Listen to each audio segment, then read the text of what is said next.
Hello friends. Did you know nearly 80% of those who watch my videos aren't subscribed?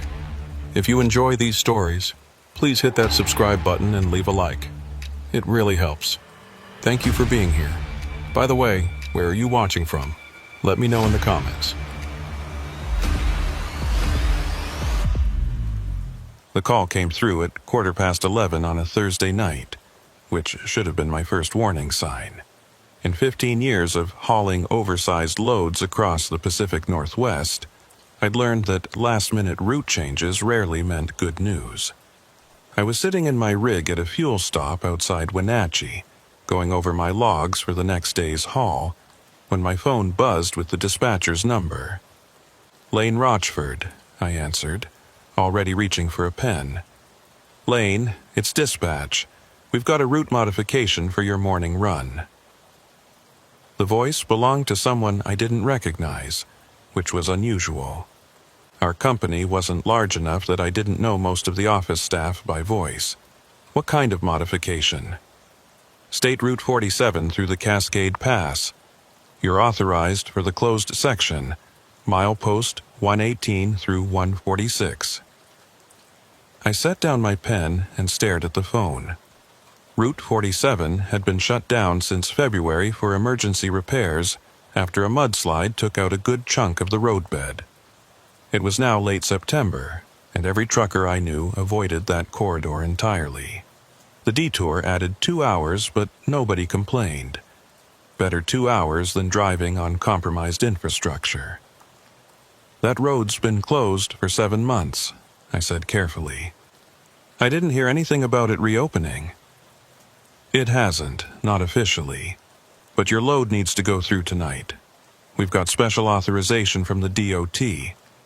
You'll have a pilot car escort, full clearance. The paperwork's already filed." Something about this felt wrong in a way I couldn't immediately articulate.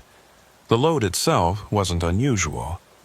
I was hauling prefabricated bridge components, heavy steel sections that required oversized permits, and careful route planning. The destination was a construction site up near the Canadian border. Standard industrial freight, nothing exotic or time-sensitive enough to justify using a closed highway. "Why the rush?" I asked. "This delivery isn't scheduled until Monday. We've got 3 days. There was a pause on the other end, long enough that I thought the connection had dropped. "Lane, the authorization is only good for tonight.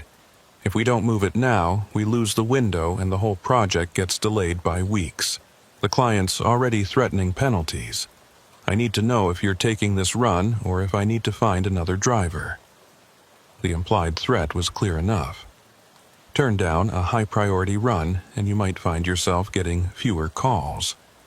I'd built a reputation as someone who delivered on time, in any weather, on any road.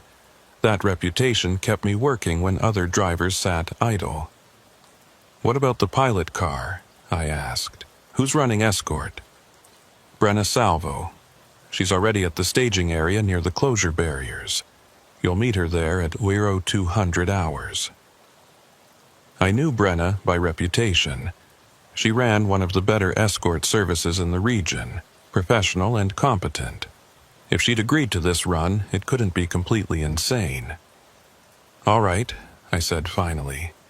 "Send me the route details and the authorization codes. I'll need to see the paperwork before I roll. It's already in your email. Check in when you reach the staging area." The line went dead before I could respond. I pulled up my laptop and opened the email. The authorization looked legitimate enough, complete with DOT signatures and permit numbers. The route took us through 28 miles of officially closed highway, entering at the eastern barrier and exiting at the western checkpoint. Estimated transit time was 90 minutes, assuming normal speeds for heavy loads on mountain grades. What struck me as I studied the documents was how thoroughly planned this was. Someone had gone to considerable effort to arrange clearance through a closed corridor on short notice. The level of bureaucratic coordination involved suggested this wasn't a sudden emergency, despite what dispatch had implied. I spent the next 2 hours running through my pre-trip inspection with extra care. If I was going to drive a closed highway in the middle of the night, I wanted every system on my rig functioning perfectly.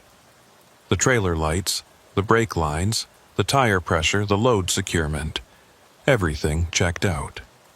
The bridge components were strapped down with enough redundancy to survive an earthquake. At 1:30 in the morning, I pulled out of the fuel stop and headed west toward the mountains. The roads were nearly empty at this hour, just the occasional long-haul trucker passing in the opposite direction and the rare insomniac in a passenger car. The September night had that particular clarity that comes just before autumn fully settles in. Cool and sharp, with stars visible even through the light pollution from the scattered towns. The staging area was exactly where the email had indicated, a gravel turnout about a quarter-mile from the official closure barriers. A white SUV with a light bar mounted on the roof was already parked there, its hazard lights pulsing in the darkness. I pulled in behind it and killed my engine. The driver's door of the SUV opened and a woman climbed out. She was maybe 40, wearing a reflective vest over a canvas jacket, and she moved with the efficiency of someone who'd done this work for years. She walked back to my truck and I rolled down the window. "Lane Rochford?" she asked. "That's me. You must be Brenna." "Brenna Salvo, yeah." She handed me a clipboard with additional paperwork. "I need you to sign off that you've been briefed on the route conditions and understand this is a special authorization run." I scanned the document. It was mostly liability waivers and acknowledgement of the non-standard nature of the haul. I signed where indicated and handed it back. "Have you driven this route before?" I asked. "Before the closure, I mean." "Twice. Both times in daylight with normal traffic. This'll be my first time through the closed section." She paused, looking up at the dark mountains ahead. "DOT says the road's structurally sound. They just haven't finished the final resurfacing work. Why close it at all if it's sound?" She shrugged. "Bureaucracy, probably. Easier to close the whole section while they finish the project than deal with traffic control and reduced speeds." It made sense, in a tedious governmental sort of way, but I still couldn't shake the feeling that something about this run was off. "You get these kinds of jobs often?" I asked. "Middle of the night runs on closed roads." "First time," Brenna admitted. "But the money's good, and the paperwork checks out. Sometimes weird is just weird, you know? Not everything has to make sense." She had a point. I'd hauled enough unusual loads on enough odd schedules to know that logistics sometimes created strange situations. This might just be one of those bureaucratic accidents where the only way to resolve a scheduling conflict was to authorize something technically legal but practically bizarre. "All right," I said. "What's the protocol?" "I lead, you follow at a 100-yard interval. We maintain radio contact on channel 12. There are 2 checkpoints along the route where we'll stop for visual confirmation that we're ASIA authorized. The barriers are manned even though the road's closed." "Who's manning them at 2 in the morning?" "DOT contract workers, according to the briefing. They're expecting us." Brenna returned to her SUV and I watched as she approached the first barrier. It was a standard highway closure setup. Concrete barriers arranged to block both lanes with a narrow gap on the shoulder that could be opened for authorized vehicles. As I watched, a figure in a reflective vest emerged from a small trailer parked beside the barriers. There was a brief conversation, some paperwork exchanged, and then the worker moved one of the barriers aside. Brenna's SUV rolled through the gap and I followed, keeping the prescribed distance. In my mirrors, I watched the worker replace the barrier behind us. Just like that, we were on a road that officially didn't exist for civilian traffic. The highway looked normal enough in my headlights. The pavement was smooth, recently resurfaced from what I could see. The center line and edge markings were fresh and bright. If this was an unfinished construction zone, it showed no obvious signs of incompletion. We climbed steadily into the mountains, following the curves that I vaguely remembered from years past when this had been an active route. The grade wasn't severe, maybe 6% at the steepest sections, easily manageable with my load. Brenna's SUV maintained a steady pace ahead, its taillights a constant reference point in the darkness. At mile marker 122, my CB radio crackled to life. "How's it looking back there?" Brenna's voice came through clearly. I keyed the mic.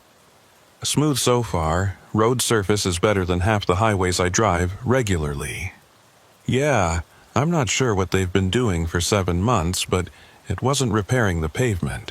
This is pristine." We continued in silence for another few miles. The night pressed in around us, thick and complete in the way it only gets in the mountains when you're far from any town. My headlights carved a tunnel through the darkness, illuminating the white lines and the occasional reflector post. But beyond that immediate circle of light, there was nothing.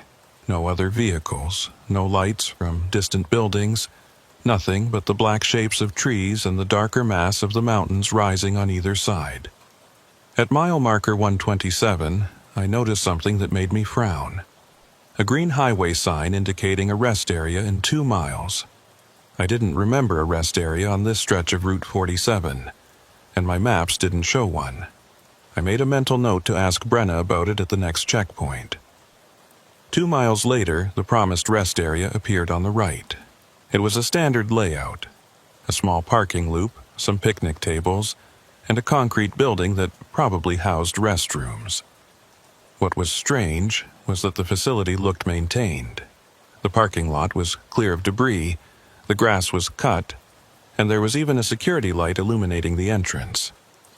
Brenna's SUV continued past without slowing, so I did the same. But the image stuck with me. A maintained rest area on a closed highway that had supposedly been out of service for 7 months. The CB crackled again. "Did you see that rest area?" Brenna asked. "I saw it. Wasn't expecting it." "Neither was I. It's not on my route maps."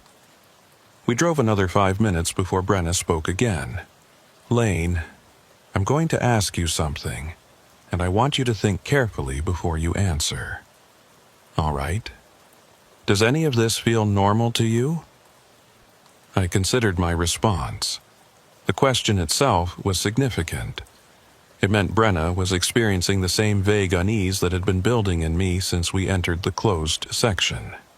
"Not particularly," I said finally, "but I can't point to anything specific that's wrong. Same here. Perfect road, maintained facilities, but we're supposedly on a closed construction zone. And this is my 3rd escort run this week, and none of them have felt quite right." "What do you mean?" "Small things. Routes that don't match the paperwork.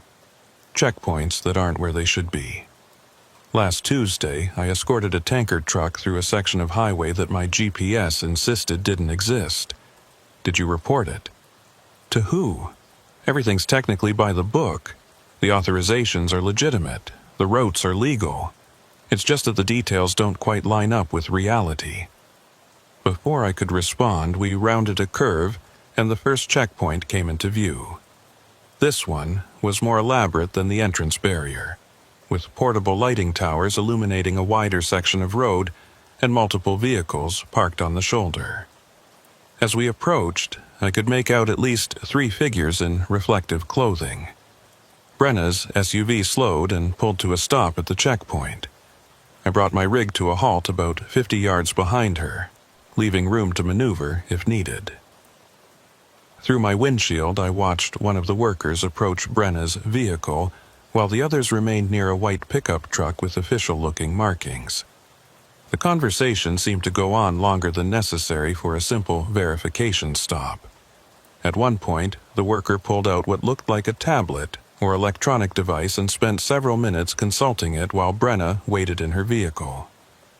Finally, the worker stepped back and waved Brenna forward. She drove slowly through the checkpoint and I followed, offering a nod to the workers as I passed.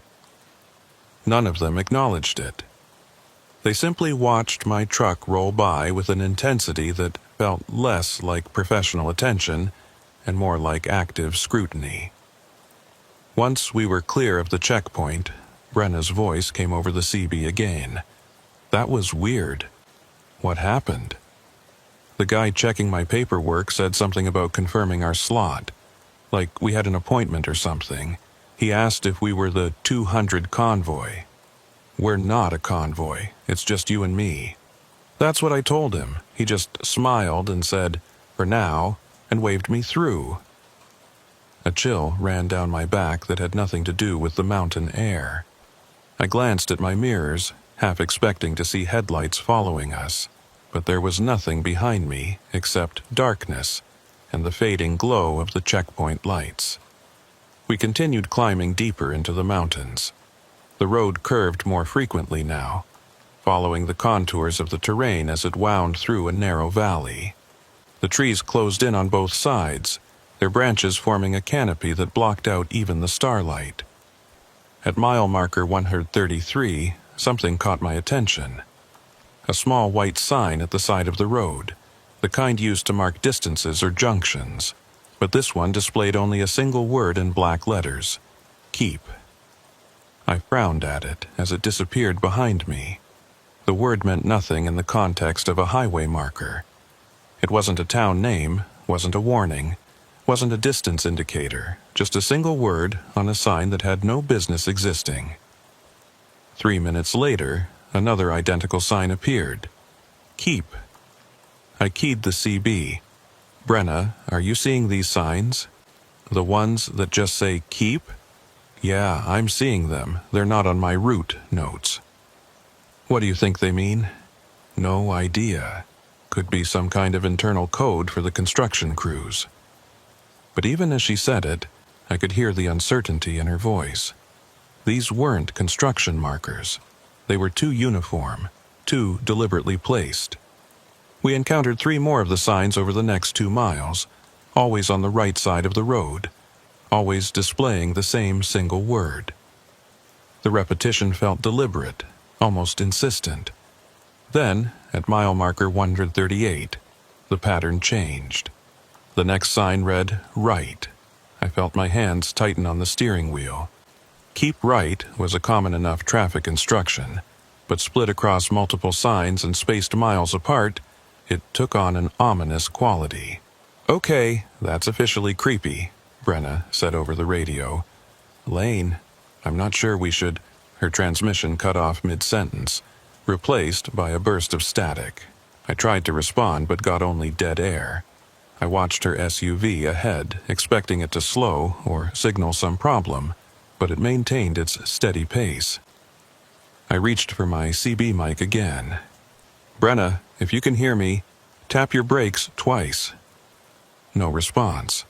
Her brake lights didn't flicker. I tried my cell phone, but there was no signal this deep in the mountains. The radio was our only link, and it had apparently failed.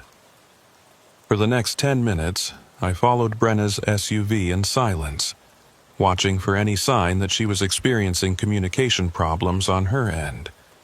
But her vehicle continued its steady progress, taking the curves with practiced ease, maintaining the prescribed interval between us. At mile marker 142, I spotted something that made my breath catch. Another vehicle ahead of Brenna. A semi-truck, its taillights barely visible in the distance, following the same route we were on. That shouldn't have been possible. We were supposedly the only authorized convoy on this closed highway. But there was definitely another truck ahead of us, and from what I could see, it was hauling a similar oversized load. I tried the CB again. Still nothing but static. The second checkpoint appeared without warning, a sudden pool of light around a sharp curve. This setup was different from the first, more temporary looking with fewer vehicles and only one figure visible in the illumination. Brenna slowed and stopped, and I did the same. The worker approached her vehicle, but from my position I couldn't see the interaction clearly. What I could see was the truck that had been ahead of us, now nowhere in sight. It should have been waiting at the checkpoint, or at least visible on the road beyond. but it had simply vanished. The worker waved Brenna through after only a brief exchange. As I pulled forward, he stepped into the middle of the lane, holding up one hand. I brought my rig to a complete stop and opened my window. The man was maybe 60, weathered in a way that suggested a lifetime of outdoor work. He wore a standard DOT contractor vest and carried a tablet similar to what I'd seen at the first checkpoint. But there was something off about his expression, a flatness that didn't match the professional courtesy I'd expect. "Lane Rochford?" he asked, his voice rough from years of cigarettes or mountain air. "That's me." He consulted his tablet, scrolling through something I couldn't see. "You're running late." I glanced at my dash clock. It showed 3:47 a.m. According to my calculations, we were actually ahead of schedule, having made better time than expected through the first section. "My clock says we're early," I offered. The man looked up from his tablet, and for just a moment, something moved behind his eyes that I couldn't interpret. Confusion, maybe, or recognition of something he didn't want to acknowledge. "Right," he said finally. "Must be a discrepancy in the system. You're cleared to proceed. Last section is 12 miles. You'll exit at the western barrier at milepost 146. What about the truck ahead of us?" His expression didn't change. What truck? The semi that was ahead of my escort vehicle. I saw it before we reached this checkpoint. There's no other truck on this route tonight. Just you and your escort. He stepped aside and waved me forward. "Move along now. Don't want to miss your exit window." I wanted to press the issue, but something in his tone suggested the conversation was over. I rolled forward, watching him in my mirror as I passed. He stood in the middle of the road, tablet held loosely at his side, watching my truck disappear around the curve. Brenna's SUV was waiting just beyond the checkpoint. As soon as I caught up to her, the CB crackled back to life. "Lane, can you hear me? I've got you now. What happened back there?" "I don't know. The radio just died for a while." "Did you see that other truck?" So she had seen it too. That was simultaneously comforting and disturbing. "I saw it," I confirmed. The checkpoint worker claimed there was no other vehicle on this route. He told me the same thing. "Lane, I think we need to just get through this last section and get off this highway. Something's not adding up." I couldn't have agreed more. The final 12 miles felt longer than the entire previous section. The road continued to climb, the curves becoming tighter and more frequent. The forest pressed in close on both sides, and in my headlights I occasionally caught glimpses of reflective eyes watching from the tree line. Deer or elk, probably, but in my current state of mind, they felt like sentinels marking our passage. At mile marker 144, my CB crackled with something that wasn't Brenna's voice. It was barely audible under layers of static, but I could just make out a single word, repeated 3 times. "Right, right, right." Then silence. "Did you hear that?" I asked over the radio. "Hear what?" "Someone else on this channel, saying right. Lane, there's nobody else out here. We've been through this." But I knew what I'd heard, and I was increasingly certain that Brenna was wrong. We weren't alone on this highway. The western barrier appeared at exactly milepost 146, just as promised. The setup was identical to the eastern entrance, concrete barriers with a gap on the shoulder and a trailer for the workers. Brenna approached first, and I watched as a figure emerged to move the barrier aside. She pulled through and I followed, and just like that, we were back on a normal highway. The change was immediate and disorienting. Suddenly, there were reflective signs marking speed limits and upcoming junctions, chevron markers on the curves, and in the distance, the faint glow of a town's lights. Brenna pulled over onto the shoulder about a half-mile past the barrier, and I stopped behind her. She got out of her SUV and walked back to my truck. In the glow of my headlights, I could see she looked shaken. "Tell me honestly," she said as I climbed down from the cab. "Did that feel like a normal escort run to you? Not even close." She pulled out her phone and checked the time, then frowned. "Lane, what does your clock say?" I looked at my dash display. "4:15? Mine says 5:32. We're showing an hour and 15 minutes difference." I felt a cold knot form in my stomach. "That's not possible. We've been in radio contact most of the way." "I know, but look." She held up her phone, showing the time. Then she pointed at my dashboard clock visible through the open door. The discrepancy was undeniable. We stood there in silence for a long moment, neither of us willing to voice what we were both thinking. Something about that closed highway, something about those signs and the mysterious truck and the workers who claimed we were running late had created an impossible situation. "I'm putting all this in my report," Brenna said finally. "The signs, the other vehicle, the time discrepancy, everything. You think anyone will believe it?" She shrugged. "Probably not, but it'll be on record." We exchanged contact information and agreed to compare notes after we'd both had some sleep. Brenna returned to her SUV and pulled away, her taillights disappearing down the highway toward whatever town she was heading to. I stood beside my truck for a few more minutes, looking back toward the closed section we'd just traversed. In the pre-dawn darkness, I couldn't see the barriers or the mountains beyond. Just a void where the highway disappeared into nothing. My phone had signal now, so I called dispatch to confirm my delivery schedule. The same unfamiliar voice answered. "Lane Rochford, checking in. I'm through the Route 47 section and heading to the delivery site." "Route 47? Your manifest shows you're on Route 5, Lane. Have been all night?" I pulled the phone away from my ear and stared at it, then brought it back. "I was authorized for the closed section of Route 47. You called me about it yesterday." "I don't have any record of that call, and Route 47 has been closed since February. We wouldn't route a load through there. But I stopped myself. The person on the other end wouldn't understand. How could they when I didn't understand it myself? "Never mind," I said. "I'll be at the delivery site by noon."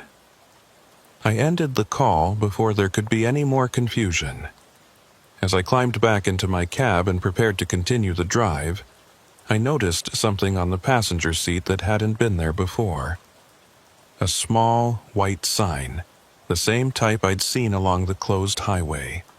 It displayed a single word in black letters: "Keep." I picked it up, turning it over in my hands. It was real, solid, undeniably physical.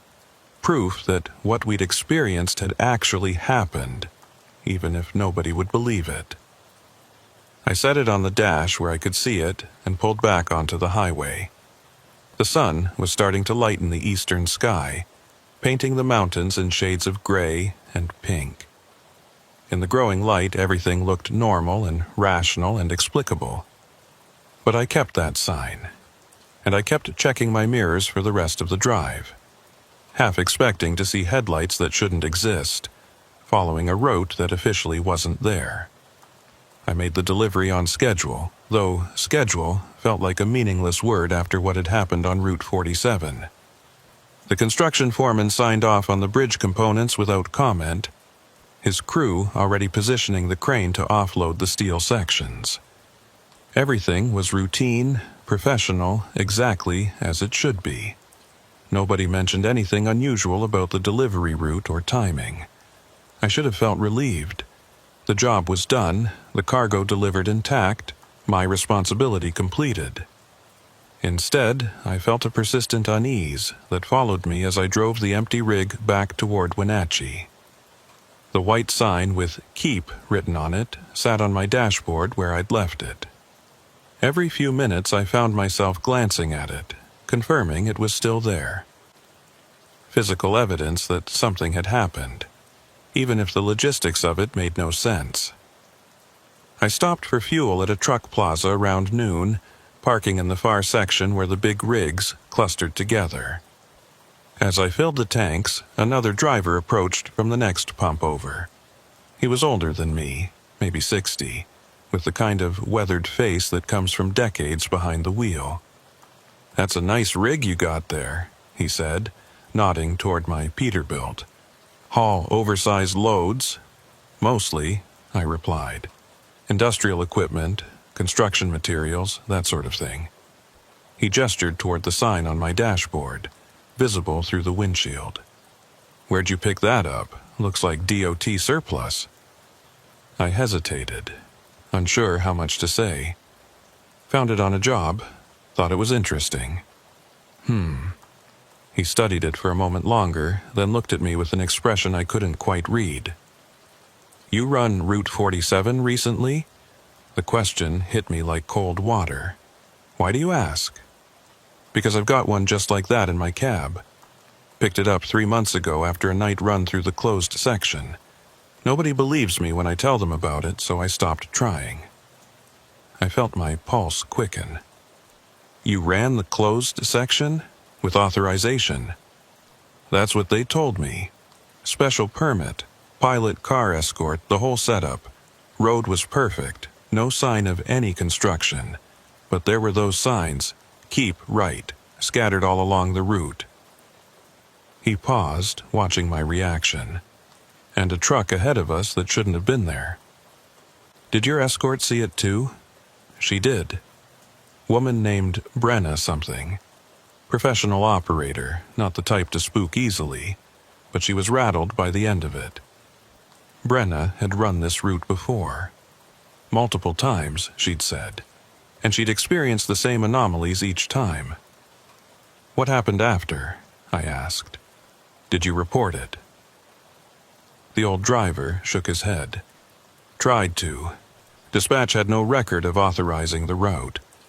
The DOT claimed they hadn't issued any special permits for that section. According to the official paperwork, I spent that night on Route 5, same as always." He tapped the fuel pump as it clicked off. "But I know what I saw, and I know what that road felt like. Wrong, somehow, like driving through a place that was only pretending to be a highway." He finished fueling and nodded a farewell before returning to his truck. I watched him drive away, then looked again at the sign on my dashboard. How many other drivers had been through that closed section? How many had their own unexplainable experiences that existed in the gap between what happened and what could be proven? I finished fueling and went inside to grab food and use the facilities. The truck plaza had the usual amenities: a diner, a small convenience store, showers, and a driver's lounge with worn furniture and a television playing the news on low volume. 3 other drivers occupied the lounge, nursing coffee and killing time between runs. I recognized one of them vaguely, probably had seen him at other stops along my regular routes. As I poured myself coffee from the communal pot, their conversation drifted over. "Heard they're opening Route 47 again next month," one was saying. "About time. That detour adds 2 hours. "They won't open it," another replied. "My brother works for the state transportation department. Says there's some kind of dispute about the repairs, environmental concerns or something. So why run convoys through it at night? I've heard at least 4 drivers mention getting called for special authorization runs in the past 6 months. I turned toward them, coffee cup in hand. "You know, drivers who've been through the closed section." The 3 men looked at me with varying degrees of interest. The one who'd mentioned the convoys nodded. "Sure, it's becoming a regular thing, apparently. Last-minute calls, night runs, pilot car escorts. Always the same setup." "What else did they say about it?" He shrugged. "Not much. Most guys don't want to talk about it. But I get the sense something about those runs bothers people. Little things that don't add up." "Like what?" "Time discrepancies. Signs that shouldn't be there. The feeling that you're not alone on the road even when you should be. He studied me over the rim of his coffee cup. You run it recently? Last night. And? I hesitated, then decided there was no point in hiding it from people who already understood. Everything you just described. Plus a truck ahead of us that the checkpoint workers claimed didn't exist. One of the other drivers, who'd been silent until now, spoke up. Did your escort lose radio contact for a while? Yeah, about 10 minutes of dead air, then it just came back. Same thing happened to a friend of mine. He said it was like the road didn't want them talking to each other. Wanted them isolated. The driver set down his coffee and stood. My advice? Don't take another run through there if they offer it. Whatever's happening on that closed highway, it's not right. He left the lounge, and the conversation moved on to other topics.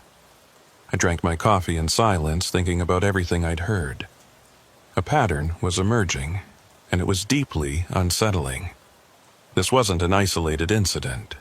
Drivers had been experiencing the same phenomena on Route 47 for months, maybe longer. And yet officially, none of it was happening. The road was closed, the permits didn't exist, the experiences couldn't be verified. I pulled out my phone and tried calling Brenna. It rang 4 times before going to voicemail. I left a message asking her to call me back, then headed out to my truck. The afternoon was clear and bright, the earlier strangeness feeling distant and almost dreamlike. I had another load to pick up in 2 days, a straightforward haul that would take me down to California and back. Normal work, normal routes, normal schedules. But first, I needed to understand what had happened on Route 47. I drove to the local library in Wenatchee and used their public computers to search for information about the highway closure. The official DOT website confirmed what I already knew. Route 47 had been closed since February following a mudslide that had damaged the roadbed in multiple locations. Repairs were ongoing, with no confirmed reopening date. I dug deeper, searching for news articles or public records about the closure. What I found was surprisingly sparse. A few brief mentions in local newspapers about the initial mudslide, some complaints from businesses about the detour adding costs to their logistics, and then nothing. For a major highway closure that had lasted 7 months, there was remarkably little public discussion. On a hunch, I searched for accidents or incidents on Route 47 prior to the closure. That yielded more results. Over the previous 5 years, there had been an unusual number of single-vehicle accidents on the closed section. Trucks leaving the roadway, sometimes fatally. The reports were always similar. Experienced drivers, good weather conditions, no obvious cause for the loss of control. One article from 3 years ago caught my attention. A driver named Marcus Holt had survived after his rig went off the road at mile marker 136. In his statement to police, he claimed he'd been following another truck that suddenly disappeared, causing him to brake hard and lose control on a curve.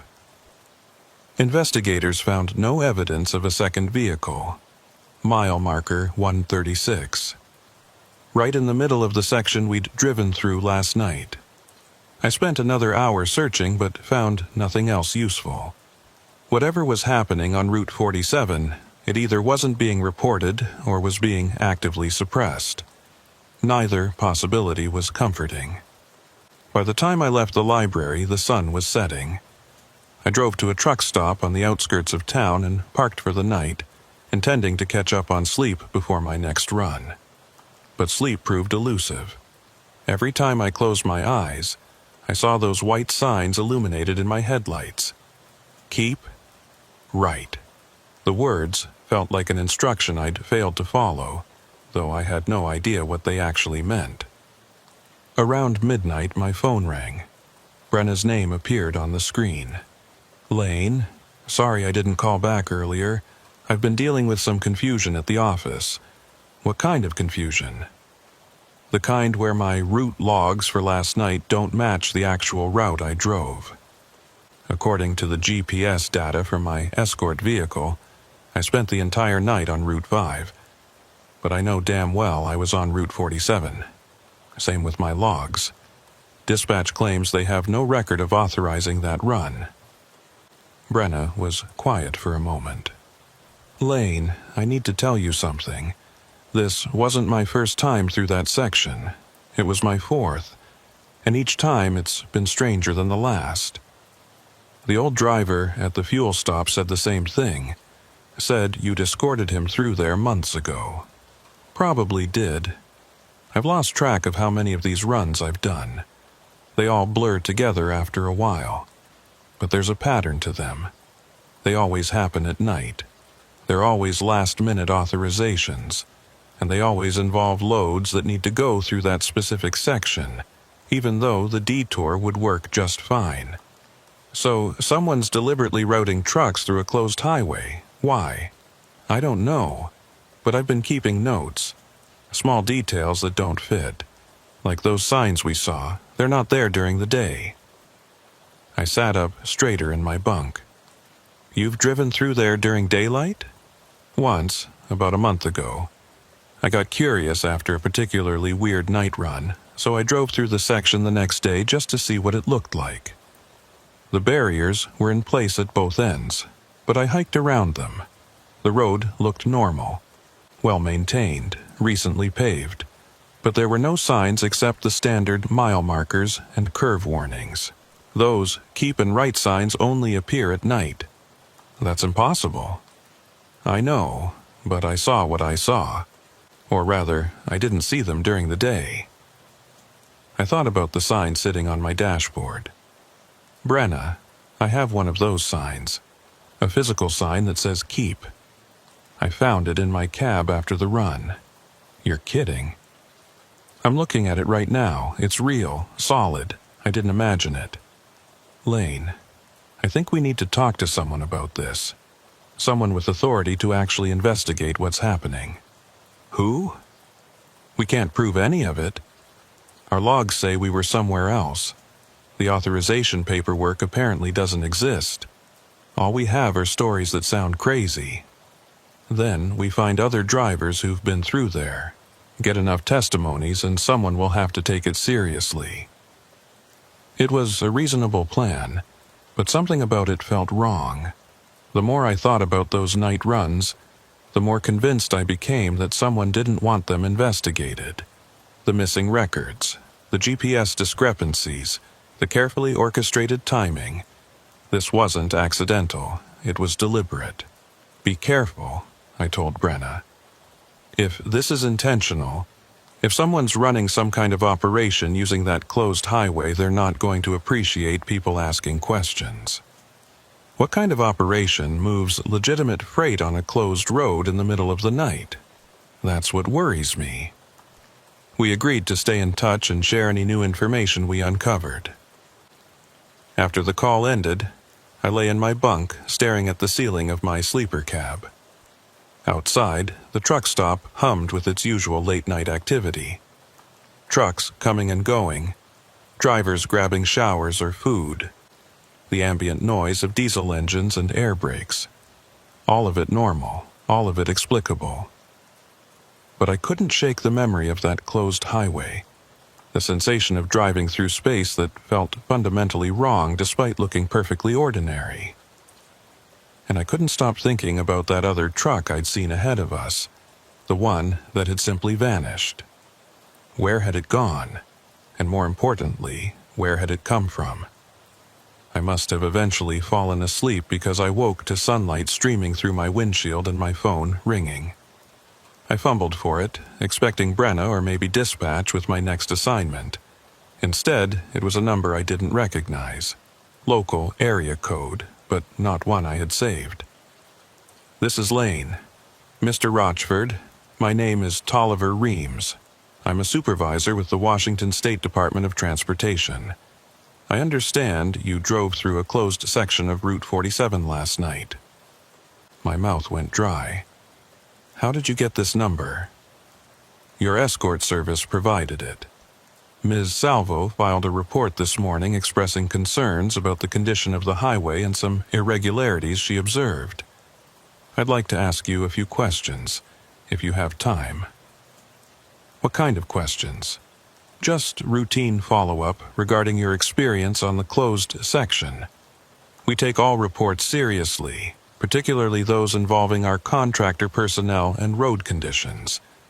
His voice was professional, neutral. It would be helpful if we could meet in person. Are you still in the Wenatchee area? Something about this felt off. How had Brenna filed a report when she'd told me just hours ago that no official record of our route existed?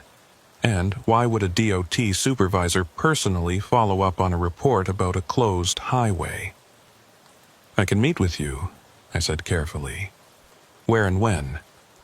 There's a way station about 10 miles south of Wenatchee on Route 97. I'll be there at 10 o'clock this morning. Will that work for you?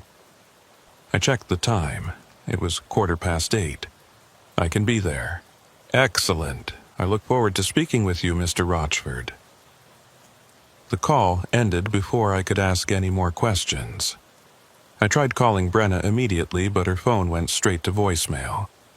I left a message asking her to call me urgently, then started my rig and headed for the way station.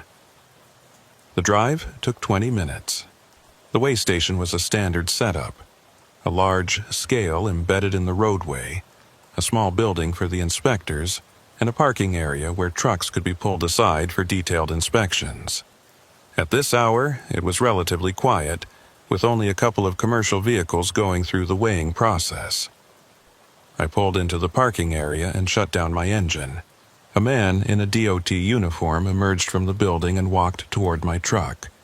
He was tall and thin, maybe 50, with the kind of posture that suggested military background. I climbed down from the cab as he approached.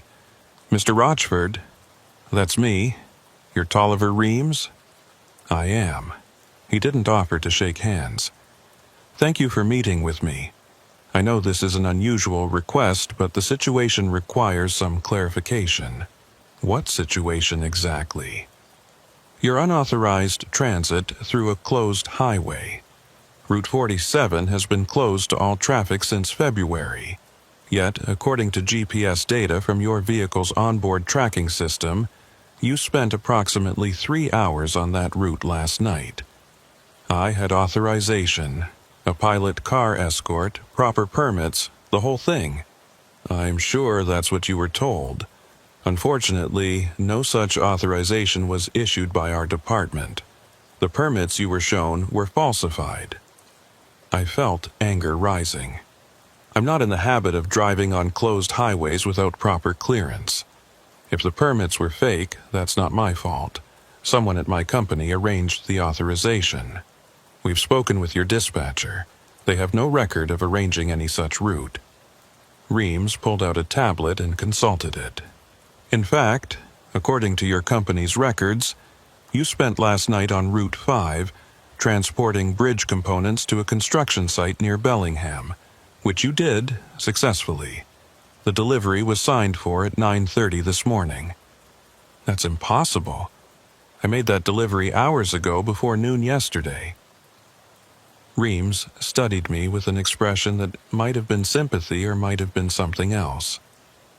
"Mr. Rochford, I'm going to ask you a direct question, and I need you to answer honestly. Have you been experiencing any unusual stress lately? Problems sleeping, perhaps? Gaps in memory?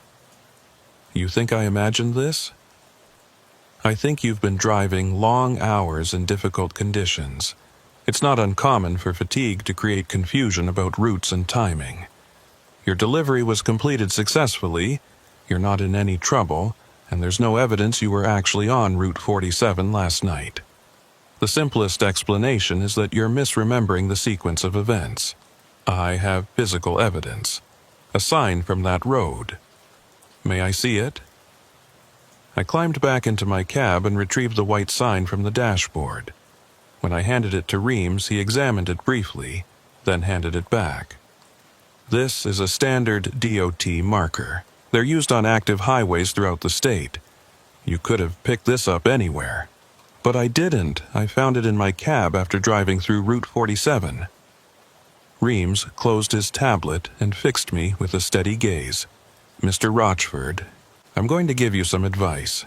Whatever you think happened last night, I suggest you let it go. The road was closed, you have a successful delivery on record, and there's no evidence of any irregularities. Continuing to pursue this will only raise questions about your fitness to maintain a commercial license. The threat was subtle but unmistakable. Stop asking questions or face professional consequences. What about Brenna Salvo? She filed a report. She experienced the same things I did. Ms. Salvo has been contacted and advised similarly. She's agreed to withdraw her report in light of the lack of corroborating evidence. Brenna had folded, or been pressured into folding. Reams offered something that might have been meant as a reassuring smile. Go home, Mr. Rochford. Get some rest. In a few days, this will all seem like a bad dream. He walked back to the way station building without waiting for my response. I stood beside my truck, holding the white sign, feeling like I'd just been warned off from something much bigger than a simple bureaucratic mix-up. I tried calling Brenna again. This time, she answered on the first ring. Lane, don't say anything specific, just listen. I'm pulling my report. It's not worth the trouble. You should do the same. Brenna, what did they say to you? Nothing threatening. Just made it very clear that continuing to push this wouldn't be good for my business. They suggested I'd have trouble getting authorized for escort work in the future if I kept filing reports that couldn't be substantiated. She paused. They were polite about it, professional, but the message was clear. So we just pretend it didn't happen. We don't have a choice. There's no evidence, no records, no way to prove any of it.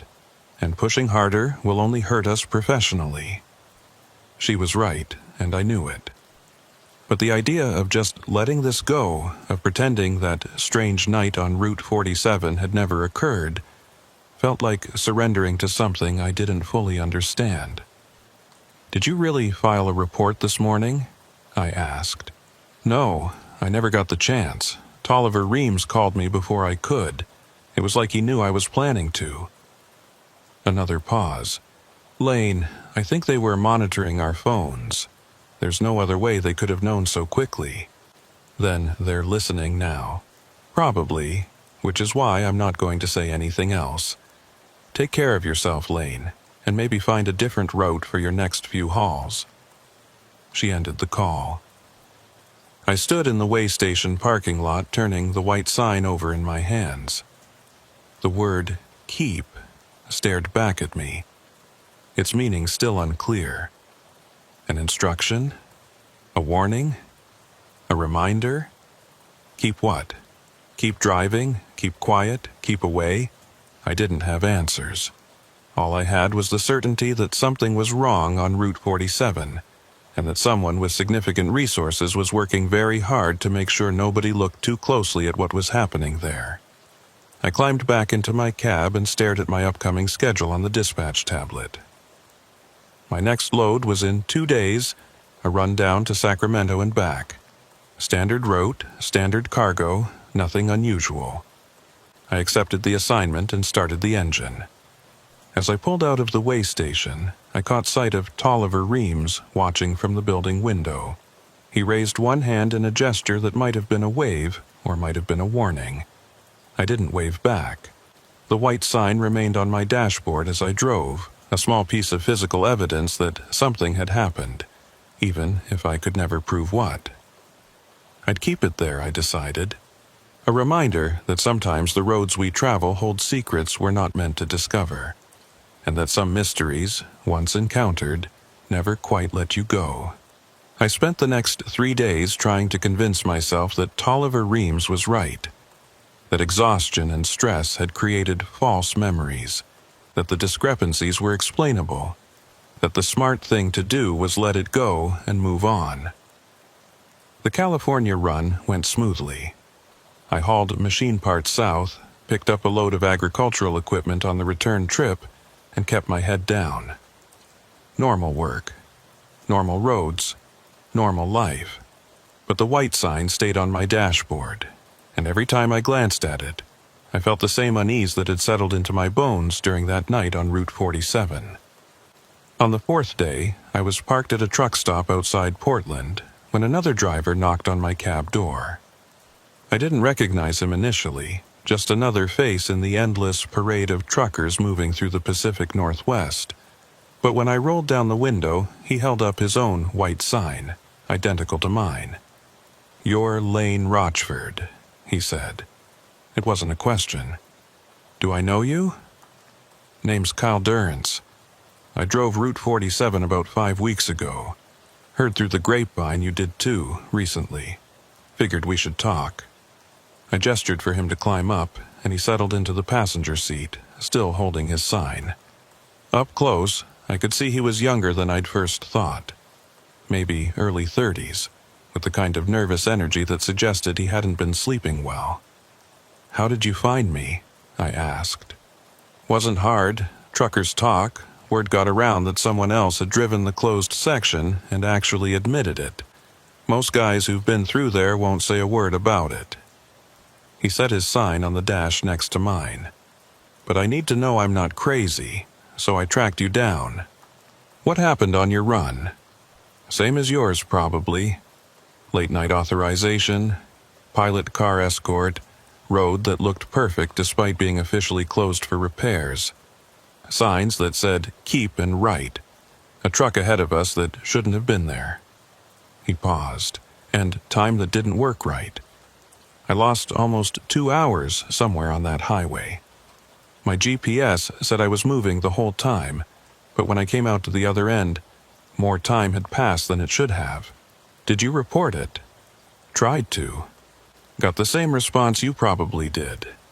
No record of authorization, no evidence it happened, strong suggestions that I was imagining things or needed to take a break from driving." He leaned forward, lowering his voice even though we were alone in the cab. "But here's what really bothers me. About a week after my run, I started getting calls. Wrong numbers, supposedly, but they'd ask for me by name, then hang up when I answered. Like someone was checking to make sure my phone still worked." "You think they were monitoring you?" "I know they were, because 3 weeks ago, I got pulled over by State Patrol for a random inspection. Nothing wrong with my rig, all my paperwork was perfect, but they went through everything. And when they were done, the trooper made a point of mentioning that it's important to stay on authorized routes. Said there had been reports of commercial vehicles on closed highways, and that anyone caught doing that would face serious penalties. But your records showed you were never on Route 47. "Exactly. So why the warning?" Kyle picked up his sign and turned it over in his hands. "Someone wanted me to know they were watching. Wanted me to understand that even though officially nothing happened, they knew what I'd seen, and they wanted me to keep quiet about it. I thought about my own phone calls since the run. Nothing overtly suspicious, but now that Kyle mentioned it, there had been a few hang-ups. Numbers that didn't leave voicemails. Small things I'd dismissed as spam or misdialed calls." "Have you talked to other drivers?" I asked. "Found out how many people have been through there?" "A few, but most won't admit it, even to another trucker. The ones who will talk all have the same story. Night runs, missing time, strange signs, vehicles that vanish. And all of them got the same message afterward. Forget about it or face consequences." "What about the escort drivers?" "I tried tracking down mine. Company claims she never worked for them. Her phone number doesn't connect anymore." Kyle's expression darkened. "It's like she never existed." We sat in silence for a moment, the weight of his words hanging between us. Brenna had withdrawn her report and stopped answering my calls after that last conversation. I'd assumed she was just being cautious, protecting her business. But what if it was more than that? "There's something else," Kyle continued. I've been doing some research. Route 47 has been closed 4 times in the past 10 years. Different reasons each time. Mudslides, bridge repairs, road surface problems. But here's the thing. Each closure lasted between 6 and 9 months, and during every closure, there are truckers who claim they were authorized to drive through at night. How many closures are we talking about? 4 that I can confirm. February 2015 to August 2015. November 2016 to June 2017. March 2019 to October 2019. And now this one, starting February of this year. He pulled out his phone and showed me a document he'd compiled. I've talked to at least 2 drivers from each previous closure. They all experienced the same things we did. I studied the timeline. The pattern was undeniable. Roughly every 2 to 3 years, Route 47 would close for an extended period, and during those closures, unauthorized night convoys would run through the supposedly impassable section. Why? I asked. What's the purpose? That's what I've been trying to figure out. The loads are legitimate. The deliveries actually happen. But there's something about that specific route during those specific time frames that requires trucks to move through at night on a closed highway. Could it be some kind of smuggling operation? Maybe. But we're hauling normal freight. I've checked my manifests against what was actually delivered. Nothing missing, nothing added. Whatever's happening, it doesn't seem to involve the cargo itself. I thought about that for a moment. If it wasn't about the cargo, what was it about? The trucks? The drivers? The road itself? Have any of the drivers from previous closures experienced anything after their runs? I asked. Long-term effects? Kyle's expression turned grim. 2 of them are dead. The words hit me like a physical blow. What? Marcus Holt, the driver who went off the road at mile marker 136 back in 2017. He survived the crash but died 6 months later. Single vehicle accident on a straight stretch of highway in broad daylight. Investigators couldn't explain why he left the road. And the other? Woman named Patricia Klein. She drove the route in 2019. Died last year in her sleep. Heart failure, according to the death certificate. She was 43, no previous heart problems. Perfectly healthy. Kyle put his phone away. Could be coincidences. But 2 drivers who both experienced strange things on Route 47, both dead within a few years of their runs, that bothers me. It bothered me too, a lot. What are you planning to do with this information? I asked. I don't know yet. Part of me wants to take it to the media, make enough noise that someone has to investigate. But the other part knows that's probably a good way to end up like Marcus or Patricia. He met my eyes. I'm telling you because I think we need to stick together. Whatever's happening, the people behind it don't want it exposed. They've got enough resources to falsify records, pressure law enforcement, and make people disappear from databases. Going up against that alone is suicide. But going up against it together might just be slower suicide. Maybe. Or maybe if enough of us speak up, they can't silence all of us. I wanted to believe that. But I'd seen how quickly Brenna had been pressured into silence. How efficiently Tolliver Reams had made the official record contradict reality. These weren't amateurs running a small-time operation. This was organized, well-funded, and connected enough to manipulate state transportation records. Let me think about it, I told Kyle. I need to be careful. I've got a clean safety record and a good reputation. If I start making accusations I can't prove, I'll lose both. Fair enough. But don't think too long. The current closure of Route 47 is supposed to end in December. That's less than 3 months away. If we're going to figure this out, we need to do it while the pattern is still active. He gave me his contact information and climbed down from my cab. I watched him walk back to his own truck, Another driver carrying the weight of an experience nobody would believe. That night, I couldn't sleep. I kept thinking about Marcus Holt and Patricia Klein, two drivers who'd seen what I'd seen and were now dead. The official explanations might be legitimate. Accidents happen. Heart failures occur. But the timing felt wrong. Around 2 a.m, I gave up on sleep and pulled out my laptop. If Kyle could research the previous closures, so could I.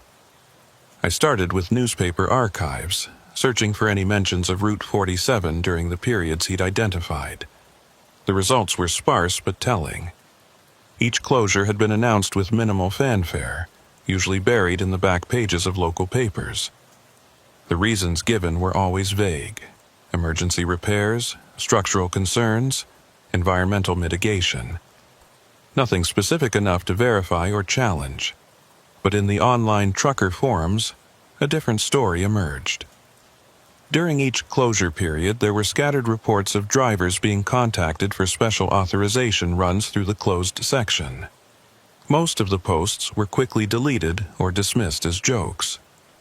The few that remained were met with skepticism or outright mockery. One post from 2017 caught my attention. A driver with the username Highway Ghost had written, "Just finished the strangest run of my career. Can't give details, but if anyone else has driven the ghost road through the mountains lately, I'd like to compare notes. Something isn't right about that route." The post had 3 responses before being locked by a moderator. 2 were jokes about drug use. The third was from another user who'd written simply, "I know what you mean. Check your mirrors."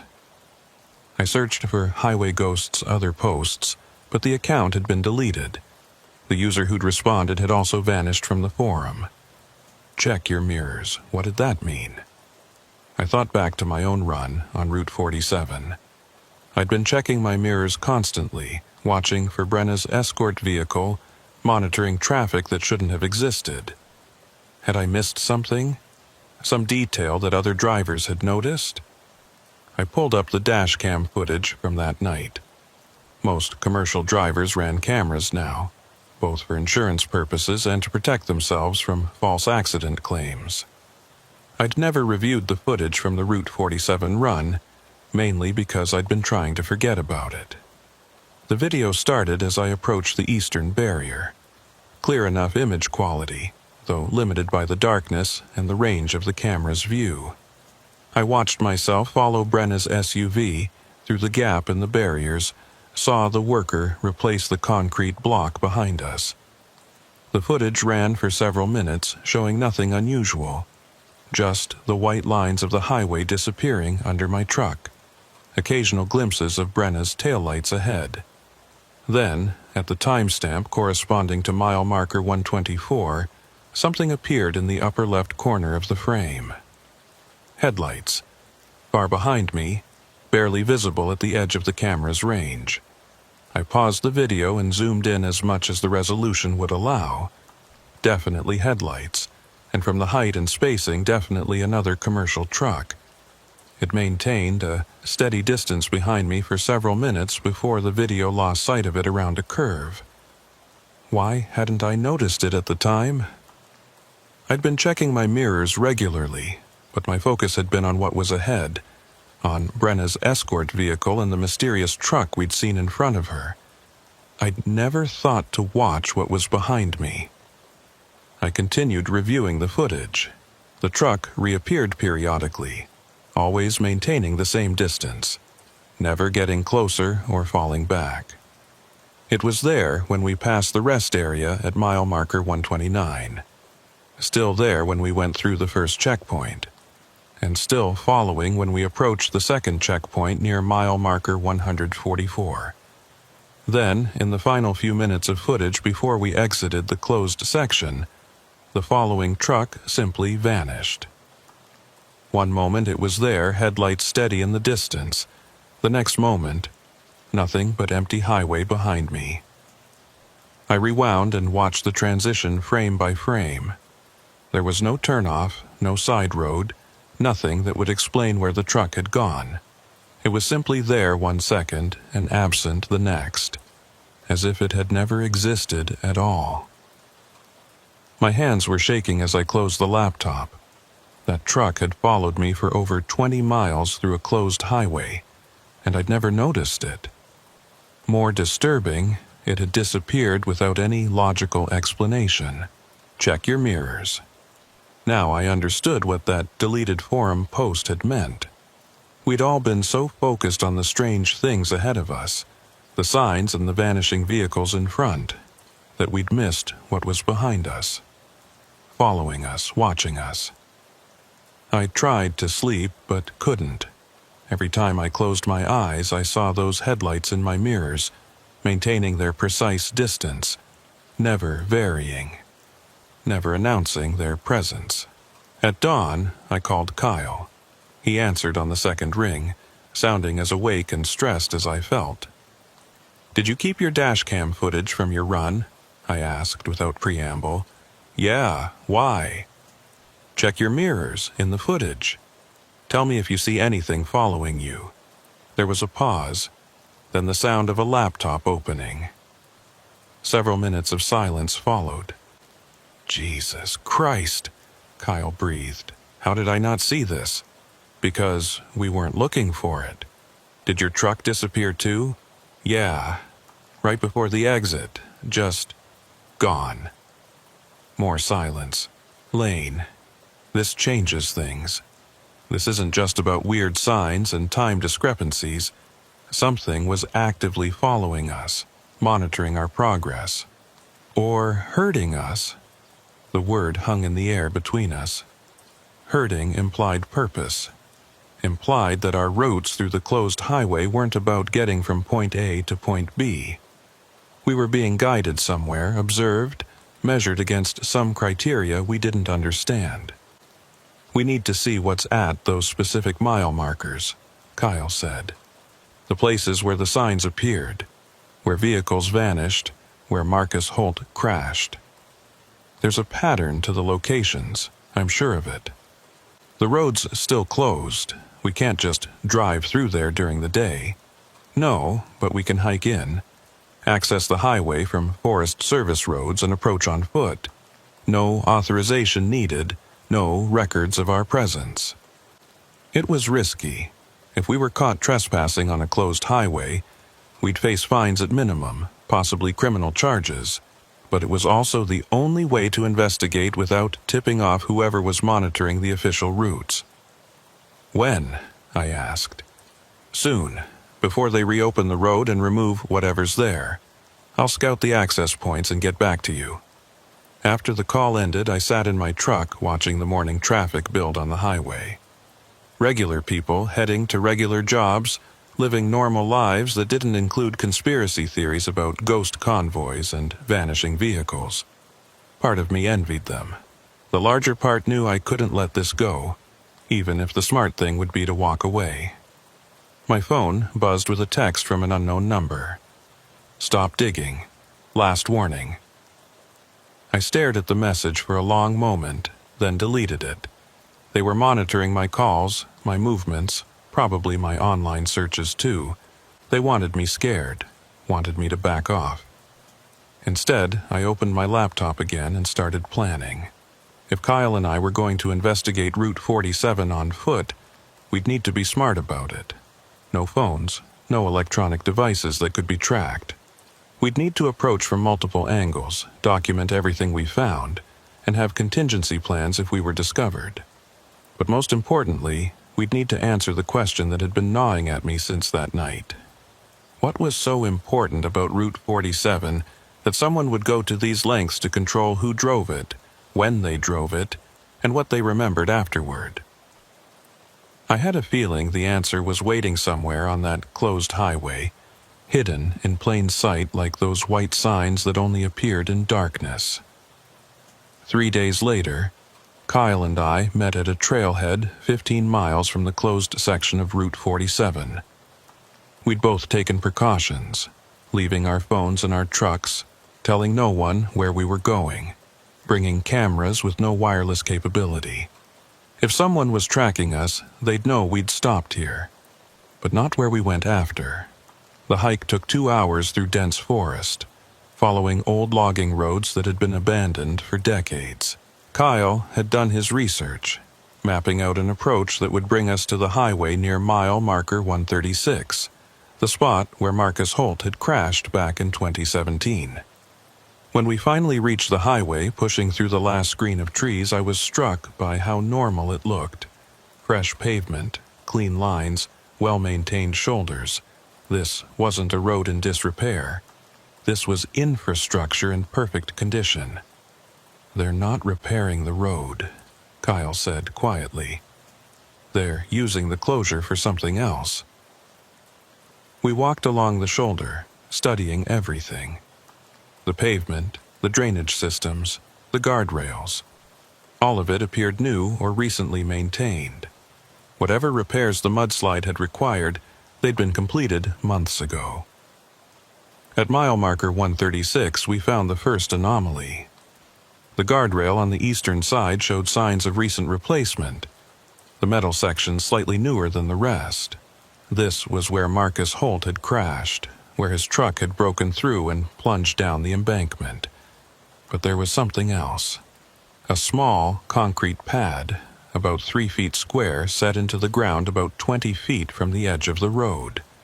It was flush with the soil, covered with fallen leaves and nearly invisible. If we hadn't been looking carefully, we would have missed it entirely. Kyle brushed away the debris, revealing a surface with several small indentations, regularly spaced. Mounting points for something. "What do you think was here?" I asked. "No idea, but it's been removed recently. See how the concrete is cleaner around the edges? Something was bolted down here within the past few months." We took photos from multiple angles, then continued along the highway. Every quarter mile or so, we found another concrete pad, each one carefully hidden in the vegetation just off the shoulder. Some were on the east side of the road, others on the west. All showed signs of having recently supported some kind of equipment. At mile marker 129, near the rest area I'd seen during my night drive, we found something more substantial. Behind the restroom building, concealed by careful landscaping, was a small utility structure. The door was locked, but through a window we could see racks of electronic equipment, dormant but clearly functional.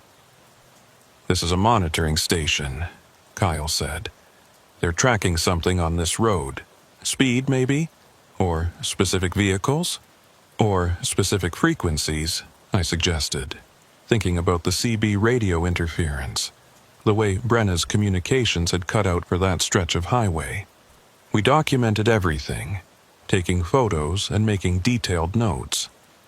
By the time we reached mile marker 144, the location of the second checkpoint, the sun was beginning to set. We needed to leave before darkness made the hike back dangerous. But as we turned to go, something caught my eye. A white sign, partially hidden in the brush on the roadside. I pulled it free and held it up. "Keep." Same as the one in my truck, same as Kyle's. But this one was different. On the back, in small printed letters, was a series of numbers. 47 K2237. "It's a reference code," Kyle said. "They're numbering these signs, which means there are at least 2,037 of them, probably more."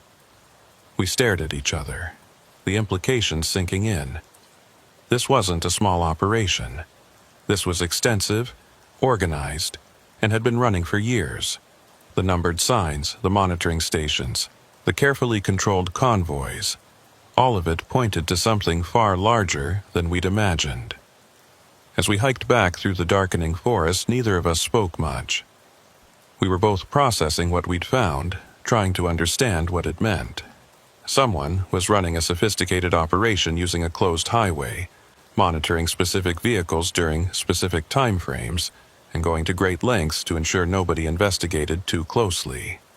But why? What was the purpose? What were they measuring or testing or transporting that required this level of secrecy and control? When we reached our trucks, Kyle turned to me before climbing into his cab. "Lane, I think we're in over our heads. This isn't just some bureaucratic weirdness or logistics quirk. This is intentional, organized, and whoever's behind it has serious resources." "I know. So what do we do?" I thought about Marcus Holt and Patricia Klein, about the deleted forum posts and the warnings to stop digging, about Brenna, who'd withdrawn her report and disappeared, about Tolliver Reams and his subtle threat about my commercial license. "We document everything," I said finally. "Make copies, store them in multiple places, and then we decide if we're brave enough or stupid enough to go public with it." Kyle nodded slowly. "And if we're not, then we live with knowing something's wrong, and we keep our heads down and hope they lose interest in us." Neither option felt good, but they were the only choices we had. I drove back to my usual routes, picking up loads and making deliveries, trying to maintain the appearance of normalcy. But the white sign stayed on my dashboard, and every time I checked my mirrors, I found myself looking for headlights that shouldn't be there. The question wasn't whether I'd investigate further. The question was whether I'd survive what I might find. The call came exactly 3 weeks after Kyle and I hiked into Route 47. I was hauling timber through Oregon, my third consecutive week of avoiding the Washington routes, when my phone rang with a number I didn't recognize. I almost didn't answer, but something made me pick up. "Lane Rochford?" The voice was unfamiliar, male, careful. "Who's asking?" "My name isn't important. What's important is that you stop looking into Route 47. You and Kyle Durrance both." My hands tightened on the wheel. "I don't know what you're talking about." "The concrete pads, the monitoring station, the numbered signs. You found quite a bit during your little hike." A pause. "We know about the photographs. We know about your research, and we're asking you, politely, to delete everything and move on with your life. And if I don't, then we'll be forced to take measures that won't be pleasant for either of us. You have a clean record, Mr. Rochford. Good reputation, steady work. It would be a shame if questions arose about your fitness to drive commercially. Questions about substance abuse, perhaps, or mental health concerns. You can't just, we can, and we will. This is your final warning. Delete the files, forget what you saw, and go back to being a trucker. It's a good life. Don't throw it away over curiosity." The line went dead. I immediately tried calling Kyle, but his phone went straight to voicemail. I left a message telling him to call me urgently, then spent the next hour driving in a state of barely controlled panic. They'd known exactly where we'd been, what we'd found, even about the photos we'd taken with offline cameras. That level of surveillance was terrifying. Kyle called back 2 hours later. His voice was shaken. "They contacted you too?" "Just got off the phone. You?" "Yesterday. Same message, same threats. Lane, they sent me copies of the photos we took, printed out and mailed to my home address, with a note saying they could just as easily mail them to the state police with an anonymous tip about trespassing." I felt my stomach drop. What are you going to do? What choice do I have? I'm deleting everything. All the research, all the photos, all the contact information for other drivers. I'm done. Kyle, I have a family, Lane. Kids in school. A mortgage. I can't risk everything over this. Whatever's happening on that highway, it's bigger than us and we're not going to stop it. He paused, and when he spoke again, his voice was quieter. "Marcus and Patricia. I think I understand now what happened to them. They didn't stop digging." The implication hung between us like a weight. "Be careful," Kyle said. "Delete your files. Forget my number. And whatever you do, don't go back to Route 47. He ended the call, and I knew I wouldn't hear from him again.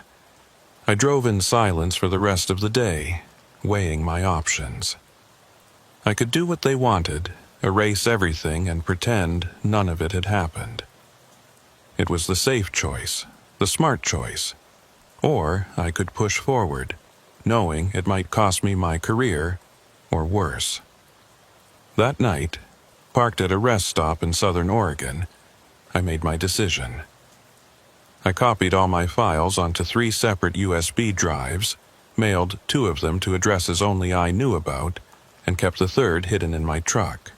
Then I deleted everything from my laptop and phone, just as they'd demanded. But I didn't forget. And I didn't stop paying attention. Over the next month, I kept my head down and my routes normal. I hauled loads up and down the West Coast, avoiding Washington entirely. I didn't research Route 47, didn't contact other drivers, didn't give any indication that I was still thinking about what I'd seen, but I was. Every day, every mile, I was thinking about it. And I was noticing things, small things, patterns, certain trucks that appeared repeatedly at different stops, always maintaining distance, never making contact. The same makes and models, different plates, but similar enough to be part of a fleet. They never approached me, never gave any indication they were following me, but they were there.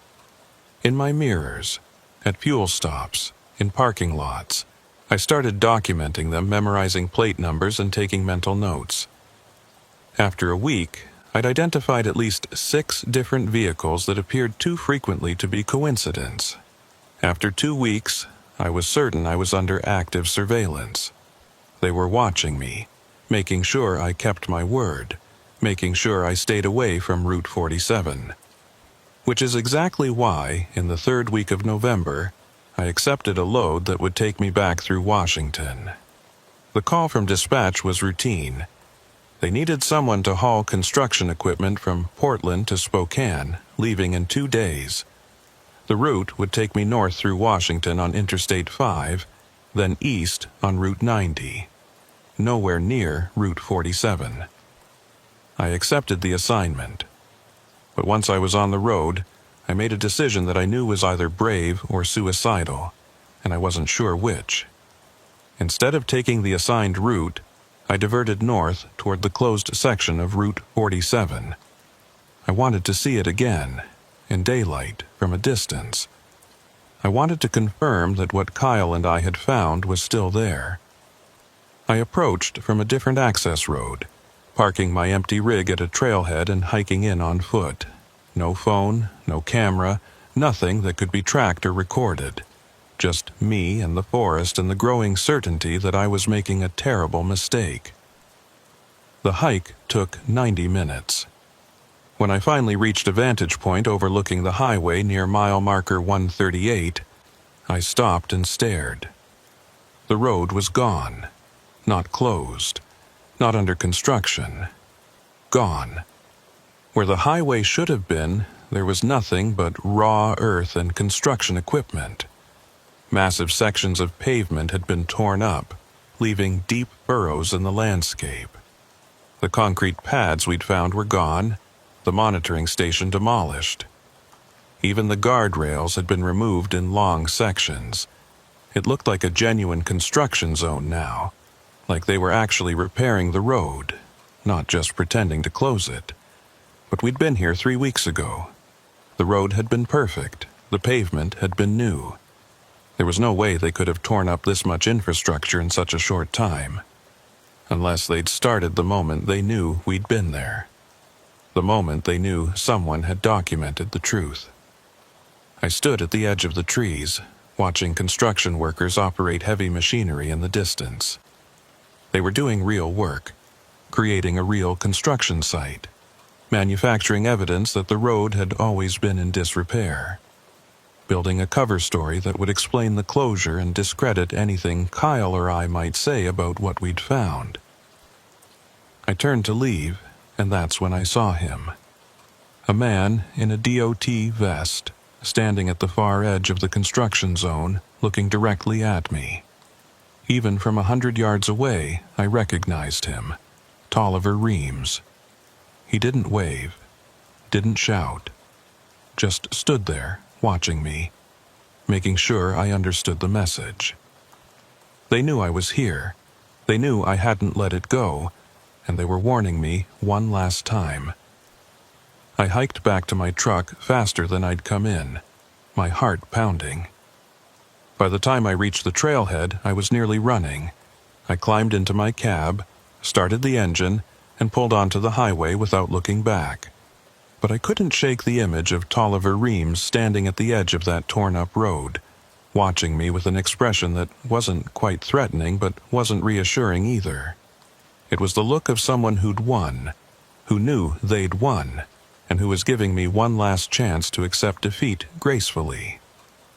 I drove straight through to Spokane, delivered my load, and immediately accepted another haul going south, away from Washington, away from Route 47, away from whatever was happening on that highway that required this level of control and secrecy.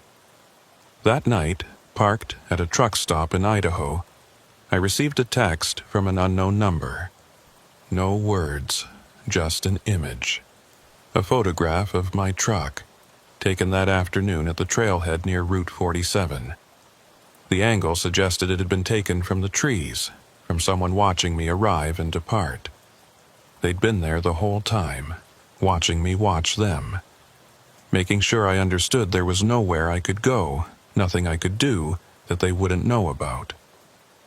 I deleted the text and sat in the darkness of my cab, listening to the sounds of the truck stop around me. Diesel engines idling, air brakes hissing, the distant murmur of other drivers' conversations. Normal sounds from a normal place where normal people did normal work. But I knew now that beneath that normalcy was something else. A pattern of control and surveillance that reached further than I'd imagined. They hadn't just monitored me on Route 47. They'd been watching me for weeks afterward, tracking my movements, documenting my research, staying one step ahead of every move I made. And the most terrifying part was that I still didn't know why. What was so important about that highway?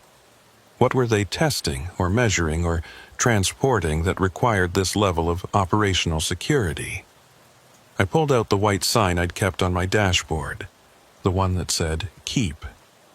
I turned it over, looking at the blank back, and wondered if there had been numbers on this one too that had faded over time. Wondered how many of these signs existed, scattered across how many miles of highway, marking how many years of secret convoys. My phone buzzed again. Another text from the same unknown number. "Good choice. Enjoy your career, Mr. Rochford." They'd been watching me leave Washington. They'd seen me take the southern route, and they were satisfied that I'd gotten the message. I wanted to feel relieved. Instead, I felt hollow. I'd come close to something significant, something that mattered, and I'd been forced to walk away from it. Not because I was convinced it was nothing, but because I wasn't brave enough to face what pursuing it would cost. Over the following weeks, I fell back into my old routines, accepting loads, making deliveries, maintaining my schedule. The surveillance vehicles disappeared from my mirrors. The suspicious phone calls stopped. Everything returned to normal, or at least the appearance of normal, but I kept the white sign on my dashboard, a reminder of what I'd seen and what I'd chosen not to pursue. And I kept checking my mirrors, especially at night, especially on empty highways, looking for headlights that maintained too perfect a distance, for vehicles that appeared and vanished without explanation, for signs that only existed in darkness. 3 months passed. Route 47 officially reopened in late February, almost exactly a year after it had closed. The State Transportation Department issued a brief statement about completing necessary repairs to address mudslide damage and infrastructure concerns. No mention of night convoys or unauthorized access. No acknowledgement that anything unusual had ever occurred. I was hauling a load through Washington when I saw the announcement. My route didn't take me near Route 47, but I found myself diverting just to see it, to confirm it was really open again. The barriers were gone. Traffic flowed normally in both directions. The construction equipment had vanished, replaced by fresh pavement and new guardrails. Everything looked perfect, professional, exactly as a reopened highway should look. I pulled over at the rest area near mile marker 129, the one I'd seen during my night run almost 6 months earlier.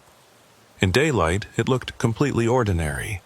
Clean facilities, maintained grounds, a few other vehicles parked for breaks. Nothing sinister or strange. I walked to the restroom building and around to the back, where Kyle and I had found the monitoring station. The structure was gone. No trace of it remained, just landscaping and an empty space that could have been anything. As I stood there, another truck pulled into the rest area. I watched it park, watched the driver climb down and stretch, watched him walk toward the facilities. He moved with the casual confidence of someone on a routine stop, someone who'd never experienced anything unusual on this road. Maybe he hadn't.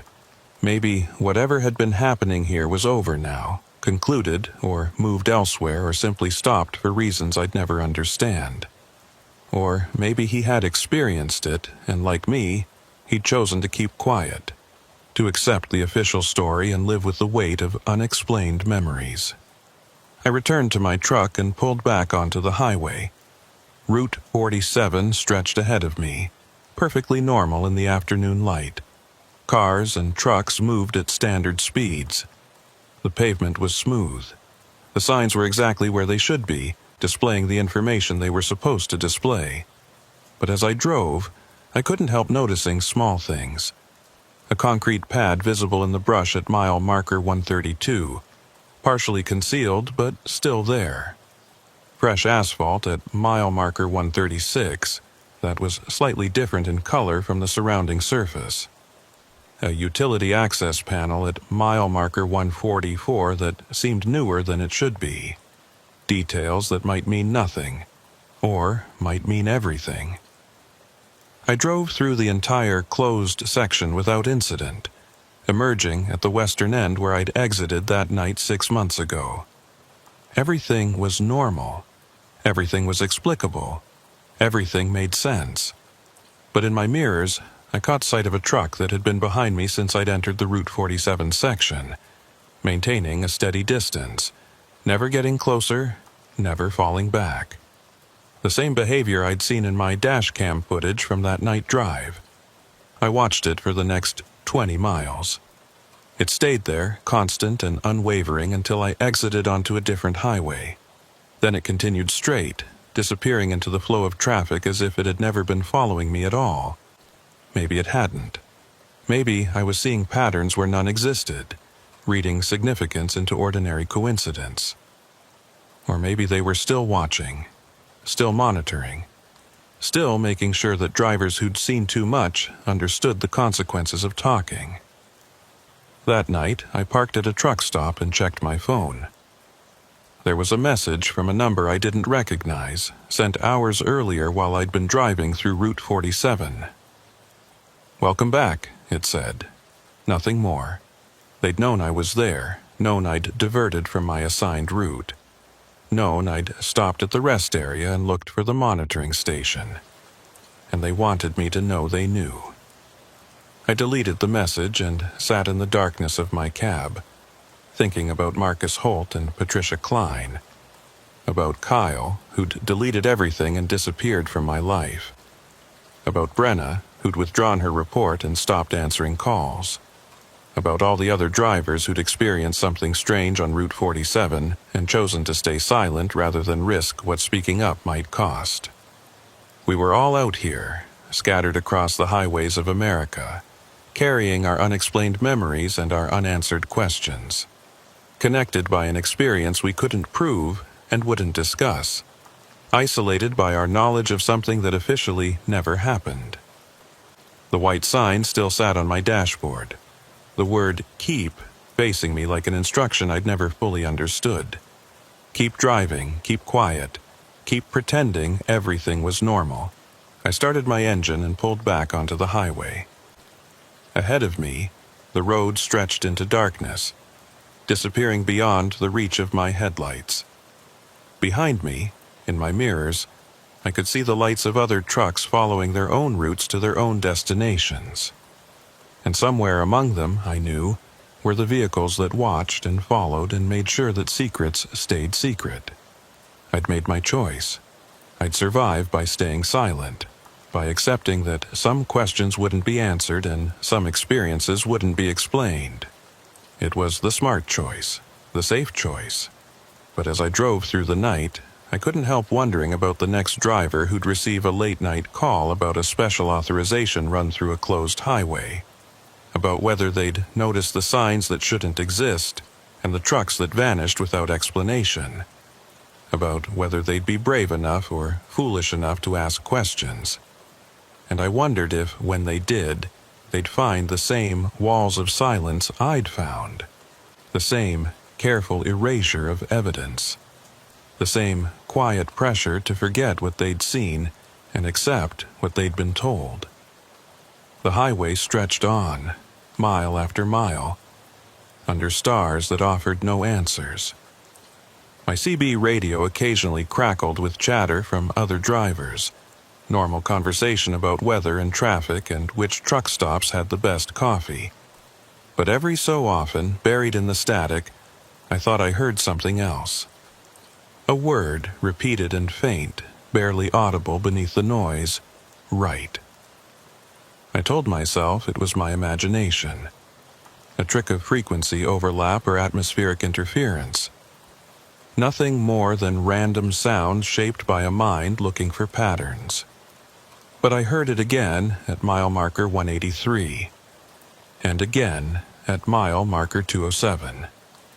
Right, right, right. I didn't respond. I didn't acknowledge it.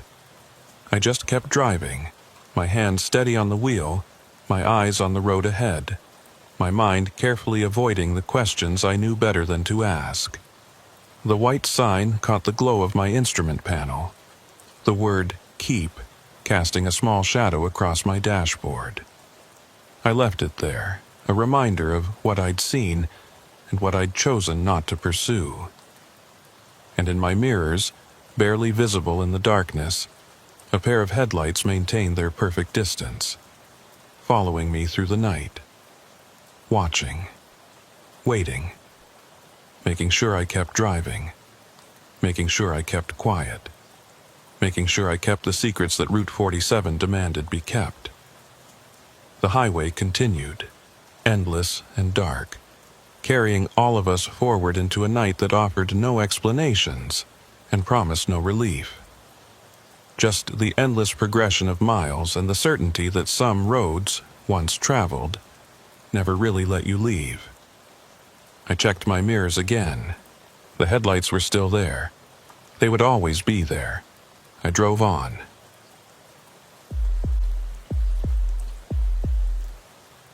The Mojave doesn't forgive mistakes, which is why I'd been running this route for 12 years without incident. Fuel management, rest stops, timing, everything had to be precise when you're hauling refrigerated goods across 300 miles of desert where the temperature can hit 115 degrees by noon. I knew every truck stop, every reliable fuel station, every safe place to pull over if something went wrong, which is why the call from dispatch felt wrong from the start. Wendell Croy? The voice on the phone was familiar but strained, like the woman was reading from a script she didn't quite understand. "That's me, Sarah. What's the situation?" "We need you to take a load from Barstow to Las Vegas tonight. Refrigerated pharmaceuticals, temperature critical. But there's a complication with the route." I was sitting in my rig at a truck stop outside Barstow, halfway through a burger and looking forward to 8 hours of sleep before my next scheduled run. A last-minute pharmaceutical haul meant good money, but it also meant pressure and zero margin for error. What kind of complication? Fuel. Your normal stops along Route 127 are experiencing supply issues. Some kind of tanker delay. We're arranging for you to rendezvous with a fuel truck at designated coordinates. They'll top you off at the halfway point. I set down my burger. In 12 years, I'd never done a mobile refueling operation in the middle of the desert. It wasn't unheard of. Military operations did it. Emergency services sometimes arranged it. But for a routine commercial haul, it was bizarre. Why not just delay the run until the stations are resupplied? Time-sensitive cargo. The client needs delivery before 6 a.m. tomorrow. If we delay, the contract specifies significant penalties. Sarah paused. Look, Wendell, I wouldn't ask if we had another option. You're our most reliable driver for this route.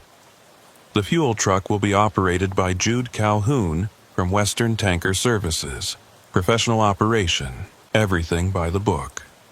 What are the coordinates?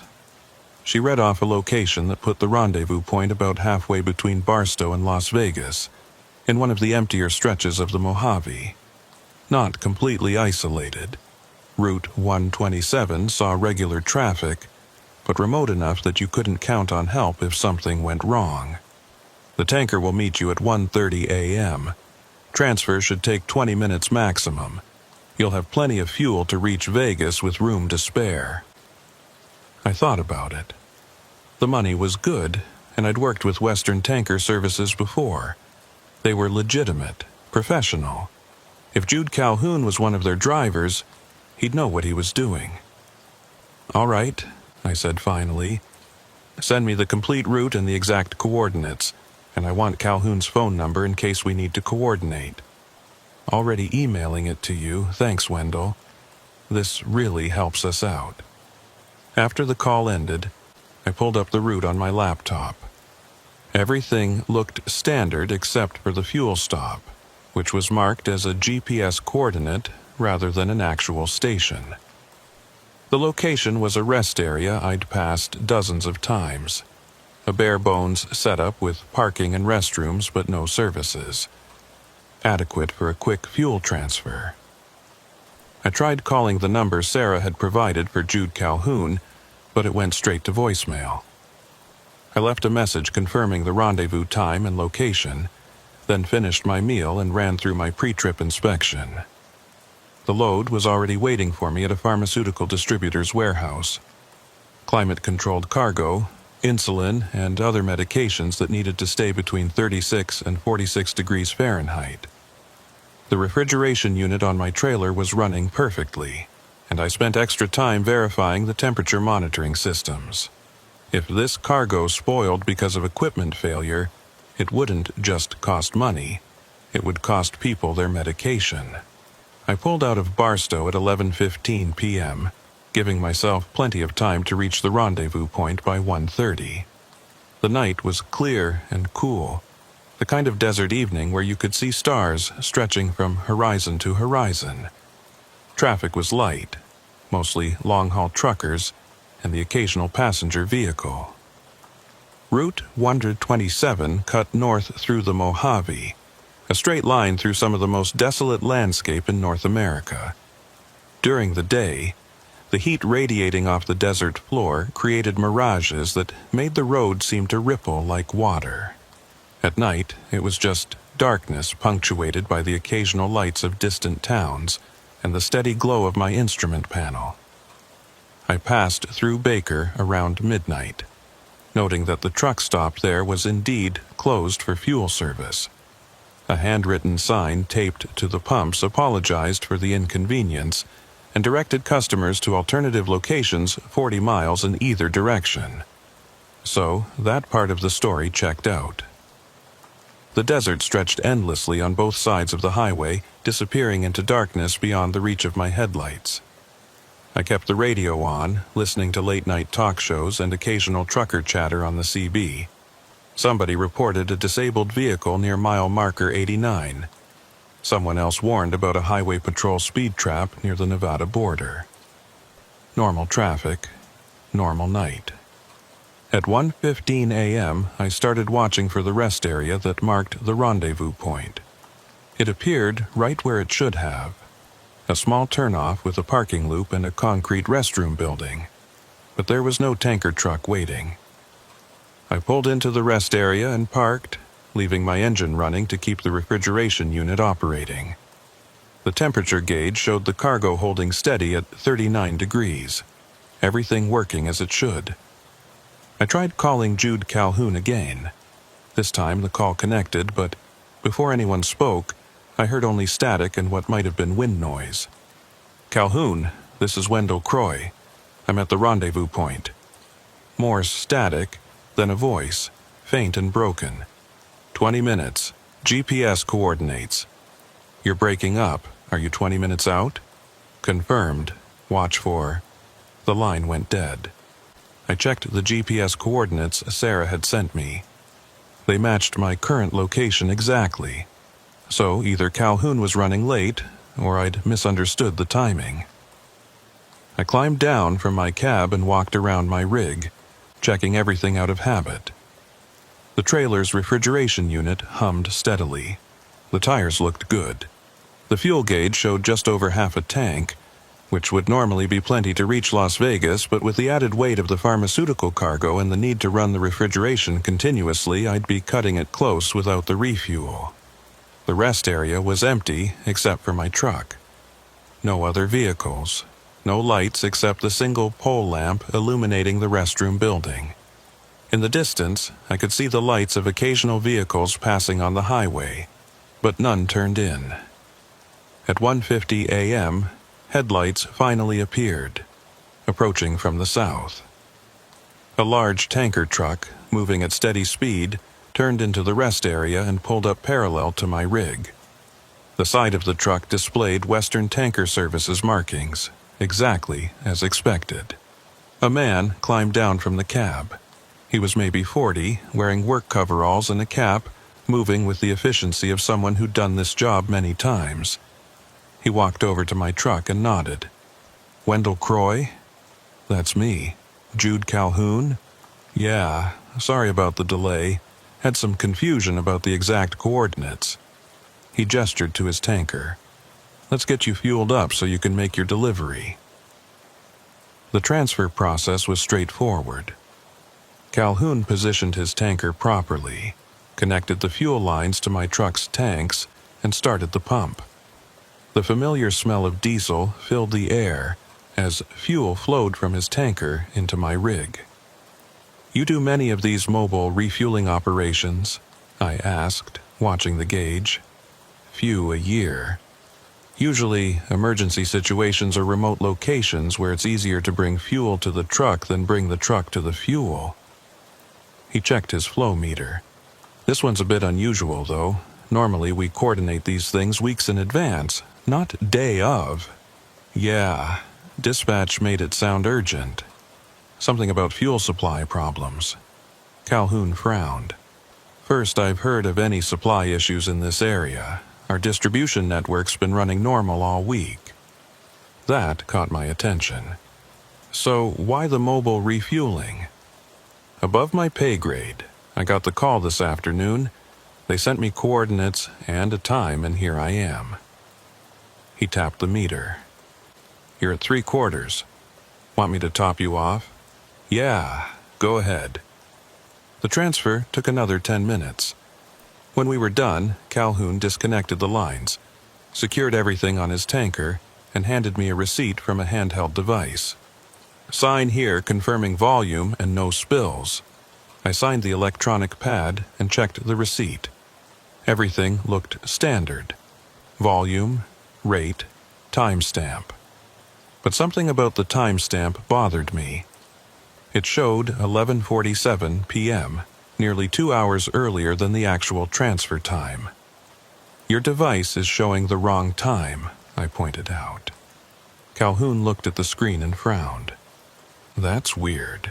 It was right when I left the depot." He pulled out his phone to check, then his frown deepened. "My phone says 11:52, but that can't be right. We've been here at least 15 minutes. I checked my own phone. It showed 2:17 a.m., which felt accurate based on when I'd left Barstow and how long I'd been driving, but Calhoun's phone was clearly wrong by over 2 hours. "Maybe your phone's dead battery or something," I suggested. "Lost track of time." "Maybe." But Calhoun looked unsettled. "Look, I need to get back to the depot. You're all set. Got plenty of fuel to reach Vegas and then some. Drive safe." He climbed back into his tanker and pulled out of the rest area, heading south the way he'd come. I watched his taillights disappear into the darkness, that nagging feeling of wrongness still present. I tried calling dispatch to confirm the refueling was complete, but my phone showed no signal. Not unusual in this part of the desert, but frustrating. I climbed back into my cab and checked all my gauges. Fuel tank showed full, refrigeration unit running perfectly, cargo temperature holding at 39 degrees. Everything was fine. Everything was working exactly as it should. So, why did I feel like something had just gone very wrong? I pulled back onto Route 127 and continued north toward Las Vegas. The highway stretched ahead, empty and dark, with no other vehicles visible in either direction. According to my GPS, I was making good time. I'd reach Vegas well before the 6 a.m. delivery deadline. But my GPS was showing something odd. The distance to my destination kept displaying the same number, 142 miles, even though I'd been driving for over 20 minutes since leaving the rest area. The road was definitely passing beneath my wheels, the mile markers were progressing normally, but the GPS distance wasn't decreasing. I reset the GPS thinking it had frozen. When it rebooted, it showed my location correctly but still indicated 142 miles to Las Vegas. The same distance it had shown when I first left the rest area. I tried my phone's navigation app. Same result. 142 miles, unchanging despite my steady progress north. I told myself it was a satellite issue, some kind of temporary glitch in the GPS network. It happened occasionally in remote areas. The mile markers were the real measure of progress, and they were ticking by normally. Mile marker 104. Mile marker 105. Mile marker 106. At mile marker 108, I passed a truck stop. Or rather, I passed the lights of what looked like a truck stop about a quarter mile off the highway. I didn't remember a fuel station at this location, but desert highways sometimes had services that came and went. I made a mental note of it and continued driving. 15 minutes later, I passed what looked like the same truck stop. Same configuration of lights, same distance from the highway, same general appearance. But according to my odometer, I'd traveled nearly 12 miles since the first sighting. I slowed down and checked my mile marker. Mile marker 121. I definitely covered the distance. But the truck stop shouldn't have appeared twice, unless I'd somehow looped back on myself, which was impossible on a straight desert highway. My CB radio crackled to life, making me jump. "Anybody on this channel, this is southbound hauler looking for a fuel stop. Can anyone confirm if the Baker station is still closed?" I recognized the voice. It was the same trucker who'd reported the disabled vehicle earlier in the night, hours ago. I keyed my mic. "Baker's closed for fuel. Sign says they're expecting a resupply tomorrow." "Static, then. Copy that. Guess I'll push through to Barstow. Thanks for the info." The exchange was normal enough, but something bothered me about it. That trucker had been asking about Baker 3 hours ago. Why was he asking again now, as if the previous conversation had never happened? I checked my phone's call log. The 2 calls with Jude Calhoun were there, time-stamped at 1:18 a.m. and 1:21 a.m. But my phone's current time display showed 12:04 a.m. That wasn't possible. I'd left Barstow at 11:15 p.m. I'd been driving for hours. It couldn't be just after midnight. I pulled over onto the shoulder and put my truck in park. My hands were shaking slightly as I tried to make sense of what I was seeing. Every clock in my truck, the dashboard display, my phone, even my wristwatch, showed times just after midnight. But that meant I'd somehow lost 2.5 hours somewhere between leaving Barstow and now. Or gained them. I couldn't tell which. The cargo temperature gauge still showed 39 degrees. The fuel tank showed full. According to my odometer, I'd driven 87 miles from Barstow. All of that was consistent with having been on the road for over 2 hours. But the clock said otherwise. I sat there on the shoulder for 10 minutes, trying to think through the situation logically. I needed to make the delivery in Las Vegas by 6 a.m. Based on my GPS, which still stubbornly showed 142 miles to destination, I had plenty of time. Based on my clocks, I had even more time than I thought. The smart thing would be to keep driving, to make the delivery, collect my payment, and figure out the time discrepancy later. Maybe there was a simple explanation. Maybe I was more tired than I realized and had lost track of time. But I couldn't shake the memory of Jude Calhoun's confused expression when he'd looked at his phone and seen the wrong time, or the way that truck stop had appeared twice where it should only have appeared once. Something was wrong with this stretch of highway. Something that affected time, or distance, or perception in ways I didn't understand. I pulled back onto Route 127 and continued north. But now I was watching everything more carefully. The mile markers, the GPS distance, the clock displays, any landmarks or features that might repeat. At mile marker 128, I passed a rest area on the right side of the highway. It was dark, no other vehicles, just a parking loop and restrooms like dozens of others along this route. At mile marker 133, I passed what looked like the same rest area, same configuration, same features, same dark emptiness. But it couldn't be the same rest area.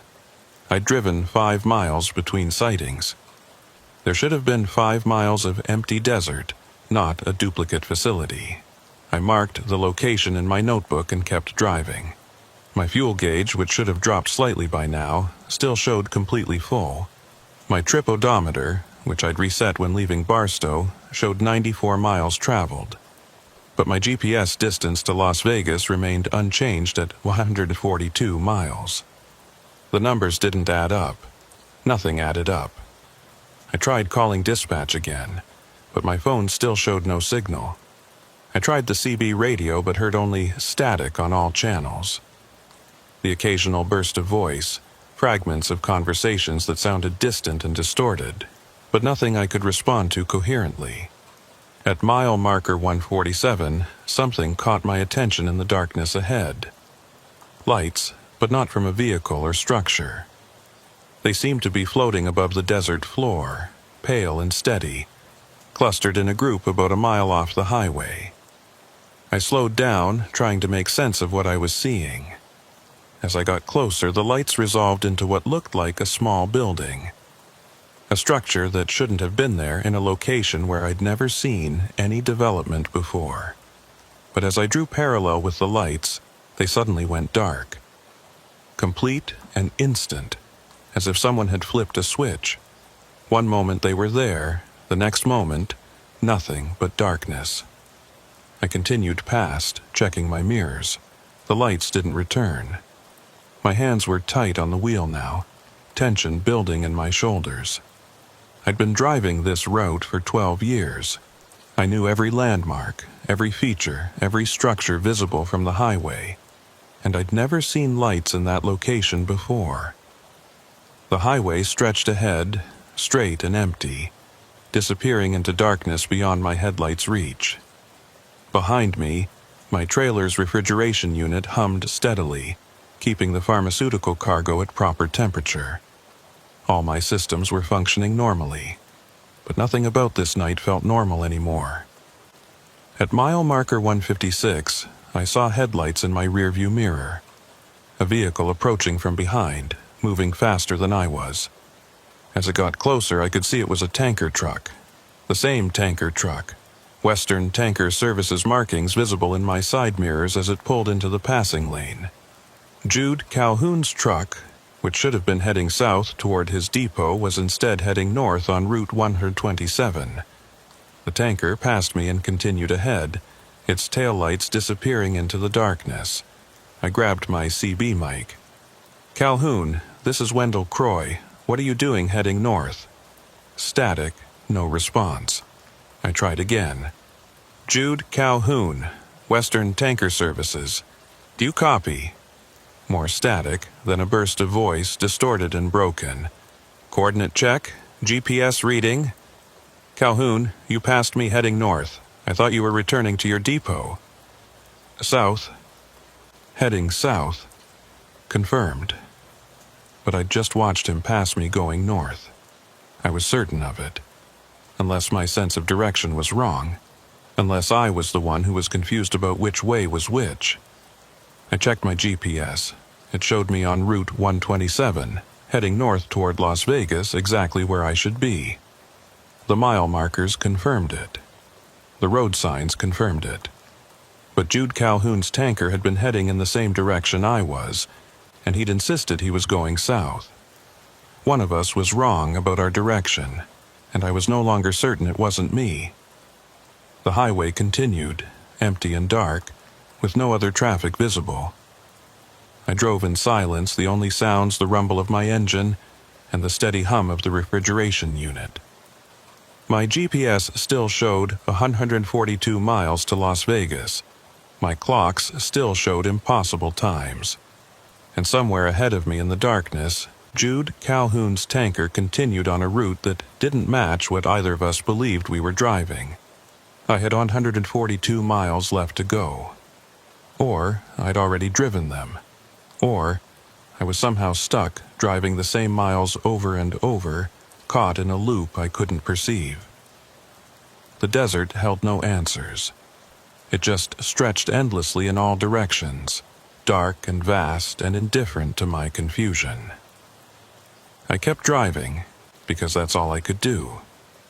Keep moving forward, or what I thought was forward, through a night that had stopped making sense somewhere around mile marker 108.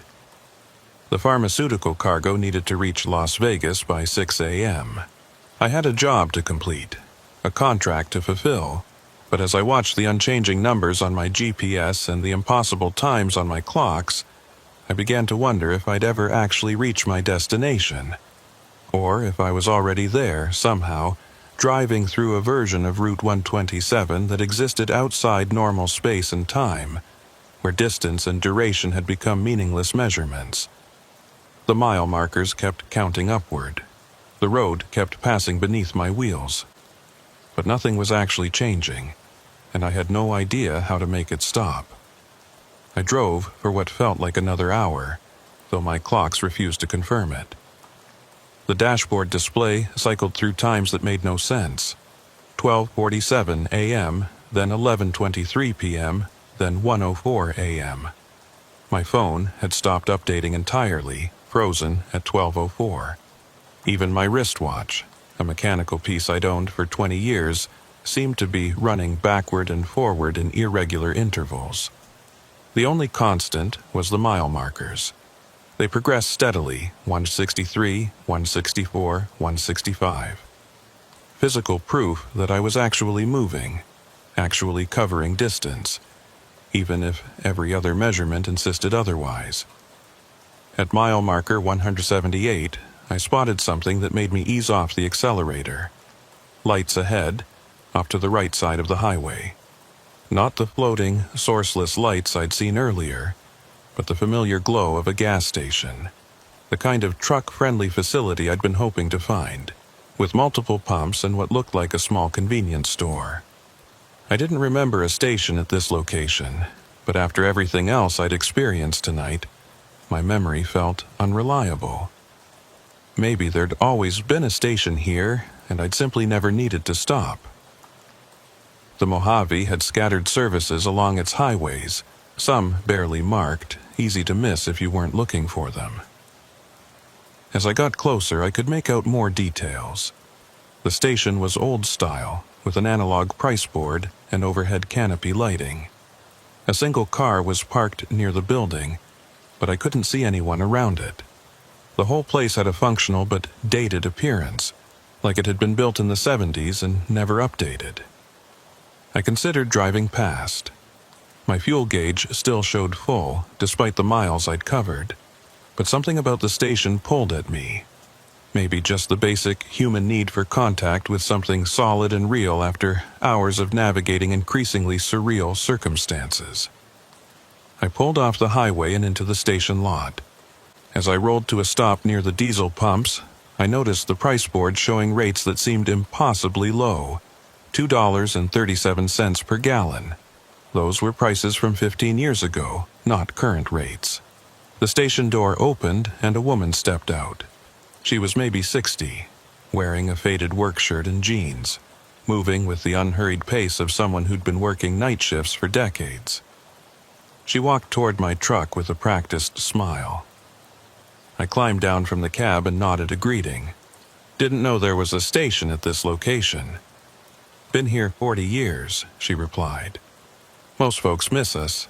We're not on the GPS systems yet. She glanced at my trailer. Need fuel or just a break? Just checking in, really, making a run to Vegas, and the night's been strange. Something flickered in her expression. Not quite recognition, but acknowledgement. Strange how? I hesitated, unsure how much to say. Time's not tracking right. Distance either. My GPS says I've got 142 miles to Vegas, but I've been driving for hours and the number won't change. She nodded slowly, as if this made perfect sense. You're not the first to mention that. Happens sometimes out here, especially at night. The desert plays tricks. What kind of tricks? The kind where the usual rules don't quite apply. She gestured toward the station building. Come inside if you want. Coffee's fresh, more or less. You look like you could use a few minutes off the road. I followed her into the building, partly out of curiosity and partly because she seemed like someone who might actually understand what I was experiencing. The interior was clean but dated, with a small convenience store section and a counter with a coffee maker and register. The fluorescent lights hummed overhead, casting everything in a flat, even glow. A name tag on her shirt read Opal. No last name, just the single word in faded letters. She poured 2 cups of coffee without asking if I wanted one, then leaned against the counter. So, you got the fuel rendezvous call. Mobile refueling in the middle of nowhere. I stared at her. How did you know about that? Because everyone who stops here tonight has the same story. Urgent cargo, fuel supply problems, meet a tanker at specific coordinates, and afterward, time stops making sense. She sipped her coffee. You're the 4th one this week. 4th what? 4th driver? 4th driver running the route tonight. All of you hauling different cargo, all of you with the same GPS problem. 142 miles to Vegas that never gets any closer. I set down my coffee cup, my mind racing. There are other drivers out here experiencing the same thing? At least 3 others, maybe more. They all stop here eventually, looking for answers or at least confirmation that they're not losing their minds. She paused. What time does your dashboard say it is? It keeps changing. Right now it says 1:47 a.m., but 5 minutes ago it said 11:30 p.m. And your cargo? Pharmaceuticals. Temperature critical. Has to reach Vegas by 6 a.m. Opal nodded again. That same knowing expression. They'll reach Vegas. You all will. The question is when you'll reach it, and whether the time that passes for you matches the time that passes everywhere else. You're not making sense. I know. But out here, sense is a flexible concept.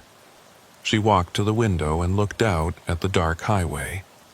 This stretch of road, between mile markers 108 and 203, it doesn't follow normal rules during certain nights.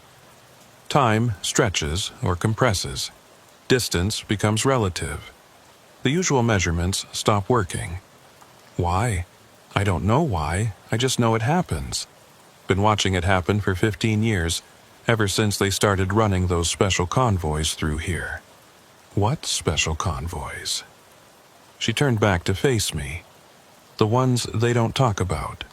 The ones that move through the desert at night on routes that officially don't exist. You met one of the tanker drivers tonight.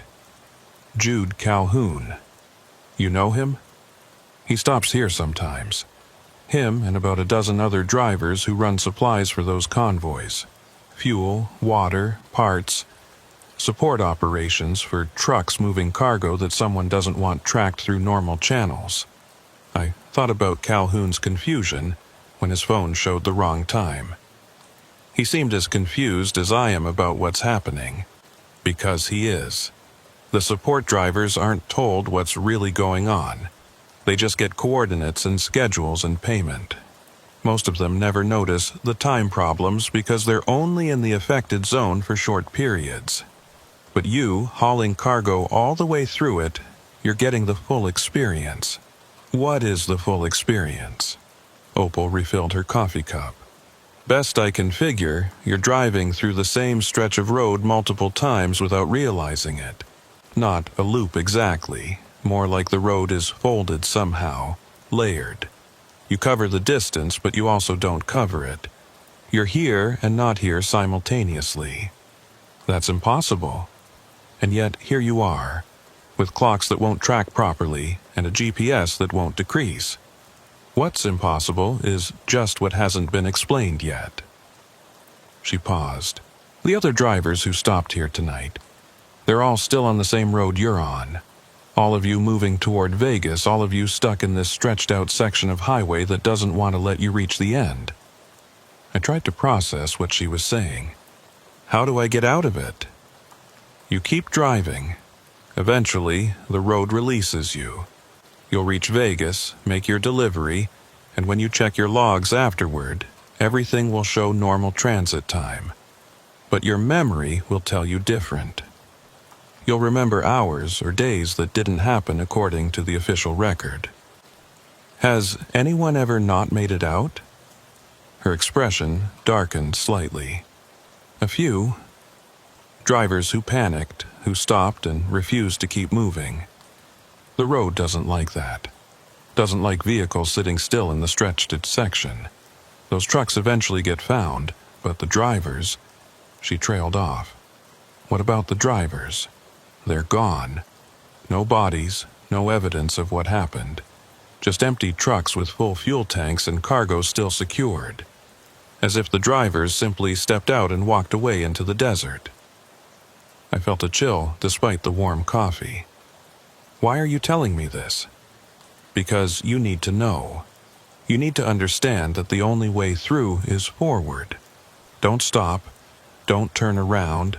Don't leave your truck until you're completely out of the affected zone. Just keep driving. Even when nothing makes sense, how will I know when I'm out? Your GPS will start counting down. Your clocks will stabilize. You'll feel it. Like pressure releasing, like stepping from one room into another. She met my eyes. And whatever you do, don't try to contact anyone while you're in here. The phone signals get strange. Messages don't reach who they're supposed to reach. You might end up talking to someone you shouldn't be able to talk to. Like who? Like yourself, from different points along the route, or other drivers who are caught in different folds of the same road. Communication gets crossed up, tangled. Best to just maintain radio silence until you're clear. I wanted to dismiss what she was saying as nonsense, but everything I'd experienced tonight supported her explanation, impossible as it seemed. The repeating landmarks, the non-decreasing GPS distance, the time anomalies, all of it fit with the idea that this stretch of highway existed in some kind of distorted state. Why does this happen? I asked. What causes it? The convoys, maybe, or whatever they're carrying. Some kind of effect that bleeds over into the normal traffic, warping the space around it. She shrugged. Or maybe the desert just does this sometimes, and the convoys learn to use it. I stopped trying to figure out the why years ago. Now I just help drivers understand the what. What about you? If this section of road is so strange, why do you work here? Because someone needs to. because drivers need a place to stop and confirm they're not crazy before they keep going, and because... She paused, looking out at the dark highway again. Because I can't leave. I tried, years ago. Closed up the station, got in my car, drove west toward California. Ended up back here 3 hours later, my odometer showing I'd driven 200 miles, but there I was, in the same parking lot. You're trapped here? Not trapped, anchored. This place, this station, it's fixed in a way the rest of the road isn't.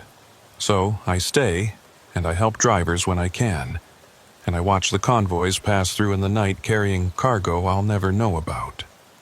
I looked around the dated interior of the station, seeing it differently now. A way station in a zone where normal rules didn't apply. A fixed point in distorted space. The car outside, I said. Is that yours? Belonged to a driver who stopped here in 2018. He went outside to check his trailer and never came back. Truck's been towed away, but the car's still here. I keep hoping he'll walk out of the desert one day and need it. The casual way she said it made it somehow more disturbing than if she'd been dramatic about it. I finished my coffee and stood. I should keep moving. I've got a delivery to make. You do, and you'll make it, as long as you don't stop again until you're out. She walked me to the door. When you reach Vegas, when everything's back to normal, you won't find this station if you come looking for it. It's only here during the stretches. The rest of the time, there's just empty desert at this mile marker. How do I know any of this was real? She smiled, but it didn't reach her eyes. You don't. Maybe I'm just a hallucination you're having from road fatigue. Maybe this whole night is, but you'll still reach Vegas with your cargo intact, and that's what matters. I walked back to my truck, climbed into the cab, and started the engine. In my mirrors, I watched Opal standing in the doorway of the station, a fixed point in the darkness. Then I pulled back onto Route 127 and continued north. The GPS still showed 142 miles to Vegas. My clock still displayed impossible times, but now I understood, or at least I understood that understanding wasn't possible. I just needed to keep driving. At mile marker 187, I passed Jude Calhoun's tanker going in the opposite direction. Or maybe it was going in the same direction, and I was the one whose sense of orientation was inverted. He flashed his lights at me and I flashed back. Two drivers acknowledging each other in the strangeness. At mile marker 194, I saw another refrigerated truck ahead of me. Same general type as mine, hauling cargo that needed climate control. I pulled closer, trying to see the company markings, and felt my stomach drop when I recognized them. It was my company, my truck number. I was following my own truck. I slowed down, letting the distance between us increase, my mind refusing to process what I was seeing. Then the truck ahead disappeared around a curve, and when I followed, it was gone. No turnoff, no place it could have gone, just empty highway. At mile marker 201, my CB radio crackled to life with a voice I recognized as my own.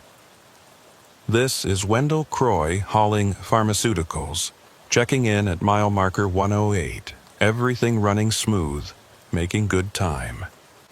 Mile marker 108, the point where everything had started going wrong. But I was at mile marker 201, and I was definitely not making that transmission. I didn't respond. As Opal had warned, communication in this zone was tangled, crossed with different versions of the same route. At mile marker 203, something changed. I felt it before I saw it in the instruments, a subtle shift like pressure equalizing. My GPS flickered, and when it stabilized, it showed 94 miles to Las Vegas. The number was decreasing. I drove another mile and checked again, 93 miles, another mile, 92 miles. My dashboard clock stabilized at 3:47 a.m. My phone came back to life with a cascade of delayed notifications, timestamps jumping forward to match the dashboard. I was out of whatever that stretched zone had been, back into normal space where distance and time behaved predictably. The relief was immediate and intense. I let out a breath I hadn't realized I'd been holding and allowed myself to relax slightly. Whatever I'd driven through, I'd made it to the other side. The rest of the drive to Las Vegas was completely normal. Traffic increased as I approached the city, other trucks and early morning commuters sharing the highway. The mile markers counted down predictably. My GPS tracked correctly. My clocks all showed the same time. I reached the pharmaceutical distributor's warehouse at 5:23 a.m., well ahead of the 6 deadline.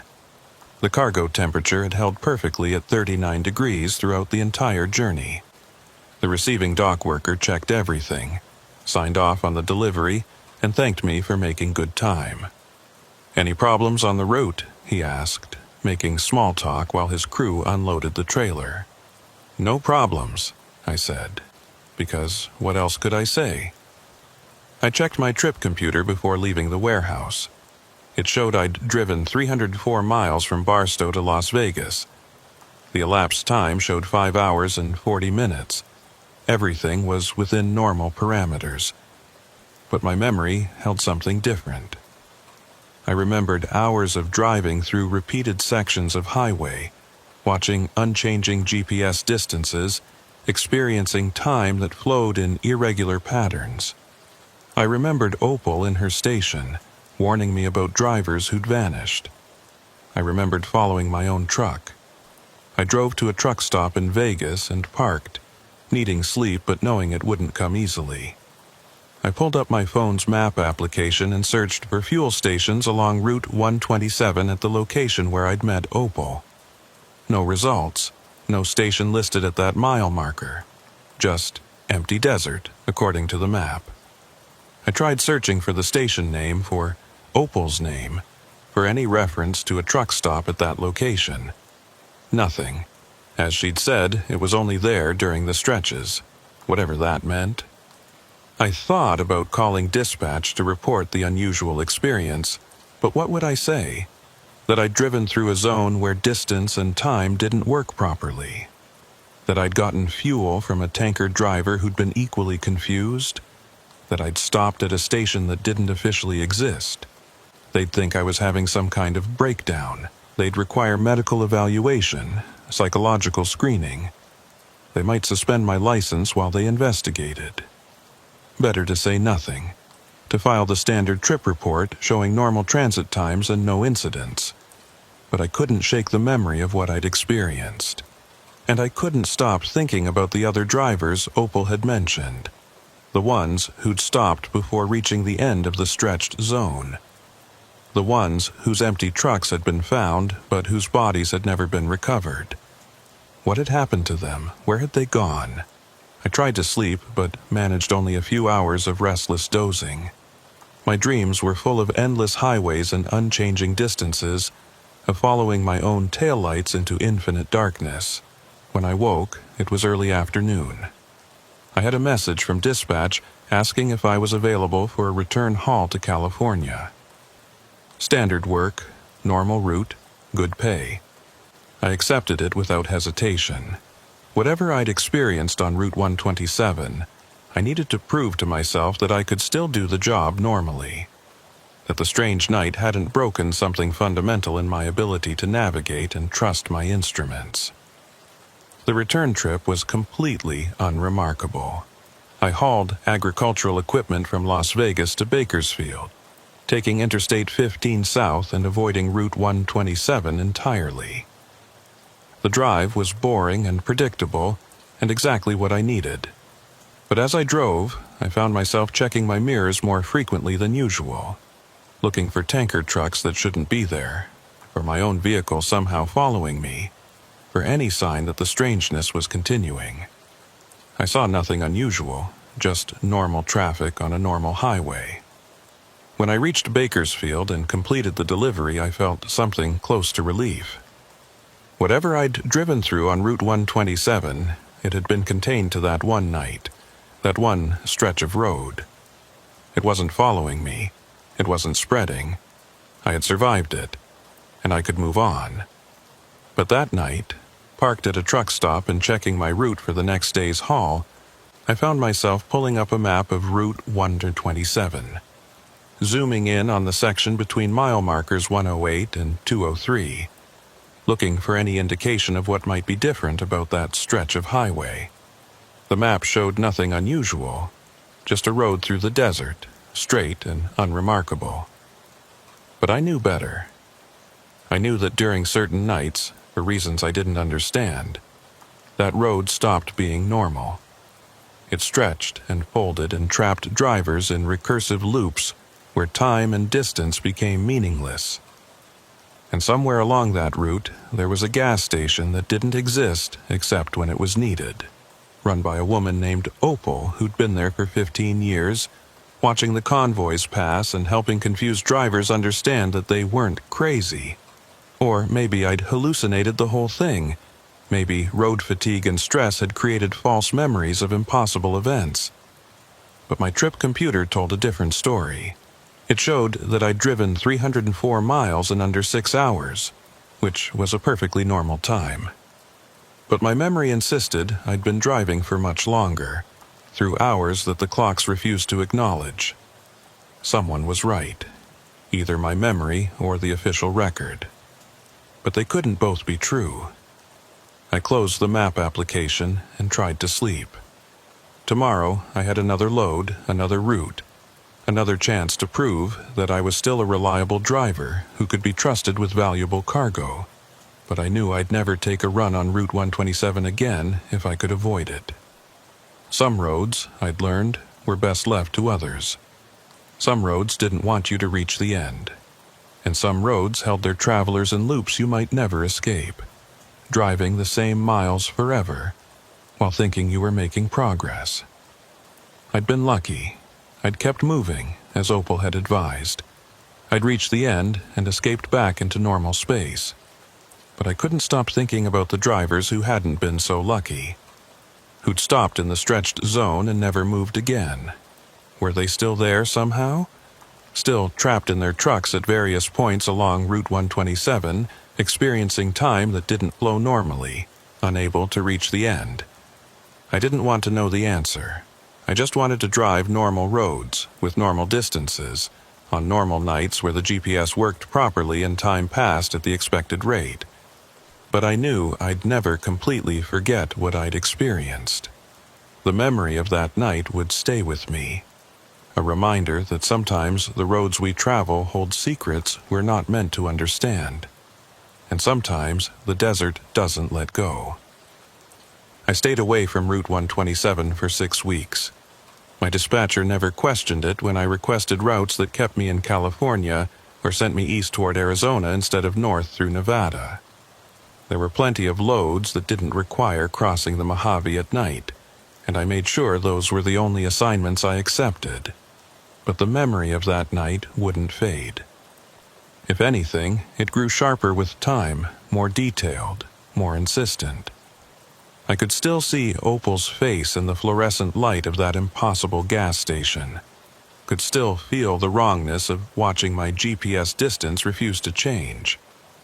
Could still hear my own voice on the CB radio, calling from a mile marker I'd passed hours before. Normal routes felt hollow after that. I'd drive through the night on perfectly ordinary highways, and part of my mind would be elsewhere, wondering what was happening on Route 127. Wondering if other drivers were experiencing what I'd experienced. Wondering about the ones who hadn't made it out. It was a trucker from Nevada who finally brought it up directly. His name was Dale Trammell, and I met him at a truck stop outside Reno. We'd crossed paths a few times over the years, the way drivers do on overlapping routes. He was reliable, experienced, not the type to exaggerate or tell tall tales. We were both grabbing coffee when he nodded toward my rig in the parking lot. "You still running pharmaceuticals?" he asked. "When the loads come up, why?" Because I just turned down a pharma run that would have taken me through the Mojave on Route 127. Night delivery, same setup you usually handle. He sipped his coffee. Dispatch seemed surprised when I said no. Told them I don't run that route anymore. Something in his tone made me pay attention. Something happened on 127. He studied me for a moment, as if deciding how much to say. You ever have a run where the GPS stopped making sense? Where you drove for hours but the distance to your destination never changed? My heart rate picked up. Yeah, I have. Dale nodded slowly. Thought so. You had that look when I mentioned the route. Same look I see in the mirror when I think about it. He gestured toward an empty booth. Got time to compare notes? We sat, and he told his story. It matched mine in almost every detail. Late-night cargo, mobile fuel rendezvous, time anomalies, repeated landmarks. He'd driven through the same stretched section of Route 127, experienced the same impossible conditions. Did you stop at a gas station? I asked.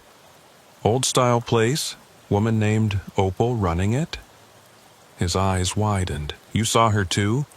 She told me I was the fourth driver that week experiencing the same thing.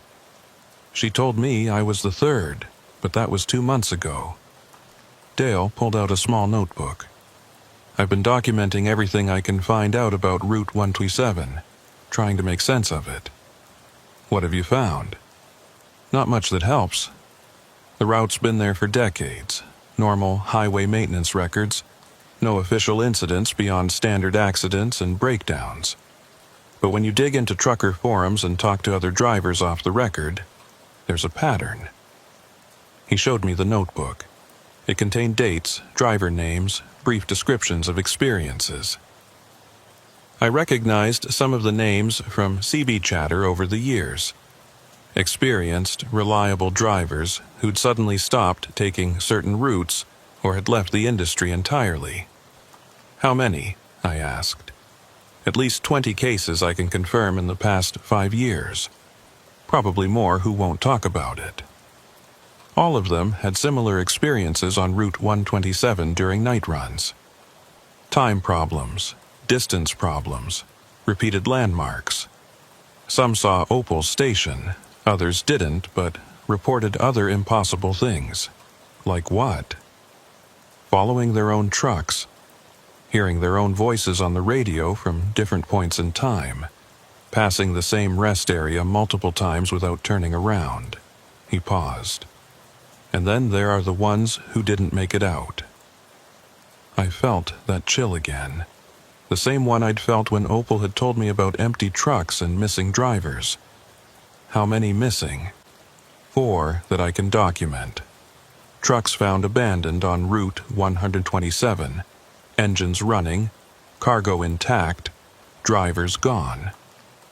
No bodies, no evidence of foul play, no explanation. The official reports call them voluntary abandonments. Assume the drivers walked away for personal reasons. But I've talked to families. These weren't people with problems or reasons to disappear. They were experienced drivers on routine runs who just vanished. He flipped to a page with 4 names written in careful print. Marcus Holt, September 2019 Patricia Klein, March 2020. David Kemper, July 2021. Rosa Delgado, January 2023. I've been trying to find connections between them, Dale continued. They all ran Route 127 at night. They all had cargo that required specific delivery windows. And based on the last radio transmissions from 3 of them, they were all experiencing the same anomalies we did. What about the 4th? Rosa Delgado. No radio transmission. Her truck was found at mile marker 176 with a note on the dash that just said, "I can't keep driving the same miles." Her family said she'd been acting strange after a previous run on 127, talking about time not working right and seeing things that shouldn't be there. I thought about Opal's warning. Drivers who stopped in the stretched zone. Drivers who refused to keep moving. Opal told me the road doesn't like vehicles that stop and sit still. You believe her? Believe that the road itself has some kind of consciousness or purpose. I don't know what I believe, but I know what I experienced, and it wasn't normal. Something about that stretch of highway doesn't follow regular physics. Dale closed his notebook. I've been trying to get someone official to investigate. Transportation Department, Highway Patrol, even the FBI. Nobody's interested. The official position is that these are isolated incidents with mundane explanations. Drivers abandoning their trucks for personal reasons. Time-tracking errors due to GPS glitches, that sort of thing. But you don't buy it. I can't buy it, because I was there. I felt what it's like to drive through that zone. And I saw things I can't explain with mundane reasoning. He met my eyes. The question is, what do we do about it? What can we do? We can't prove any of it. Our trip computers show normal times. Our GPS data shows normal routes. Even our fuel receipts show timestamps that don't match our memories. But there are enough of us now. Enough drivers who've experienced it. If we could get them all to come forward together, make a coordinated statement, maybe someone would have to take it seriously. I wanted to believe that would work. But I thought about my conversation with dispatch after that night, how they'd shown no record of authorizing my route through 127. I thought about how quickly the official records had diverged from reality. Someone's already covering this up, I said. The fuel supply problems that forced the mobile refueling, my dispatcher had no record of that call. The special authorization didn't exist according to official channels. Whoever's running those convoys through 127, they've got enough pull to manipulate records and make evidence disappear. Or the road itself is doing that somehow, changing what gets recorded, what gets remembered, what leaves physical evidence. The idea was disturbing on a fundamental level. A stretch of highway that could alter reality around it, that could trap drivers in recursive loops and erase official documentation of what happened there. Have you tried going back?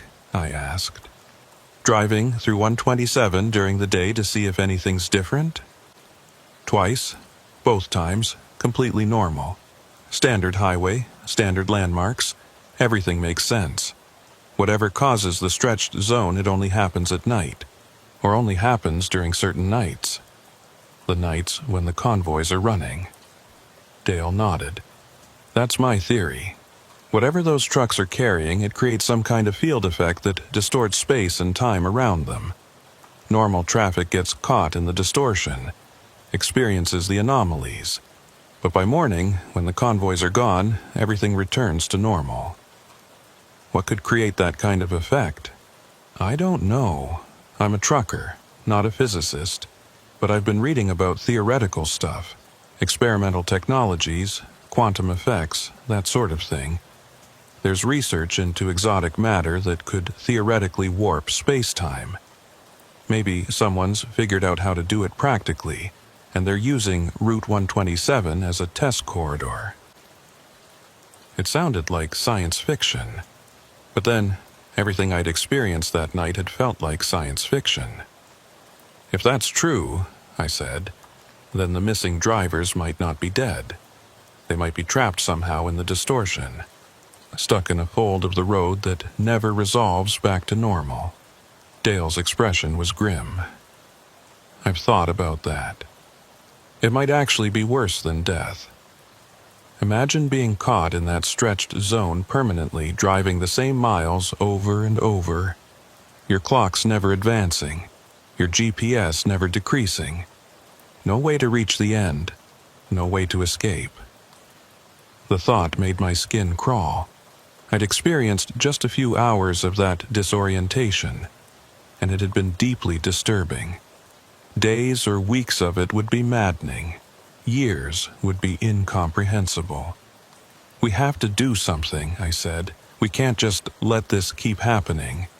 "What do you suggest?" "We find more drivers, build a bigger network of people who've experienced this, document everything we can, and then we figure out who's running those convoys and force them to acknowledge what's happening." Dale looked skeptical. "That's dangerous. If there's a deliberate cover-up, if someone's manipulating records and making official reports disappear, they're not going to appreciate drivers poking around." "I know. But what's the alternative? Keep driving our routes, avoiding Route 127, and hoping it doesn't spread to other highways. Those missing drivers were real people with families. They deserve better than being written off as voluntary abandonments." "All right," Dale said finally. "I'm in, but we need to be careful about this. Use secure communication. Don't leave obvious digital trails. Don't trust that official channels will help us."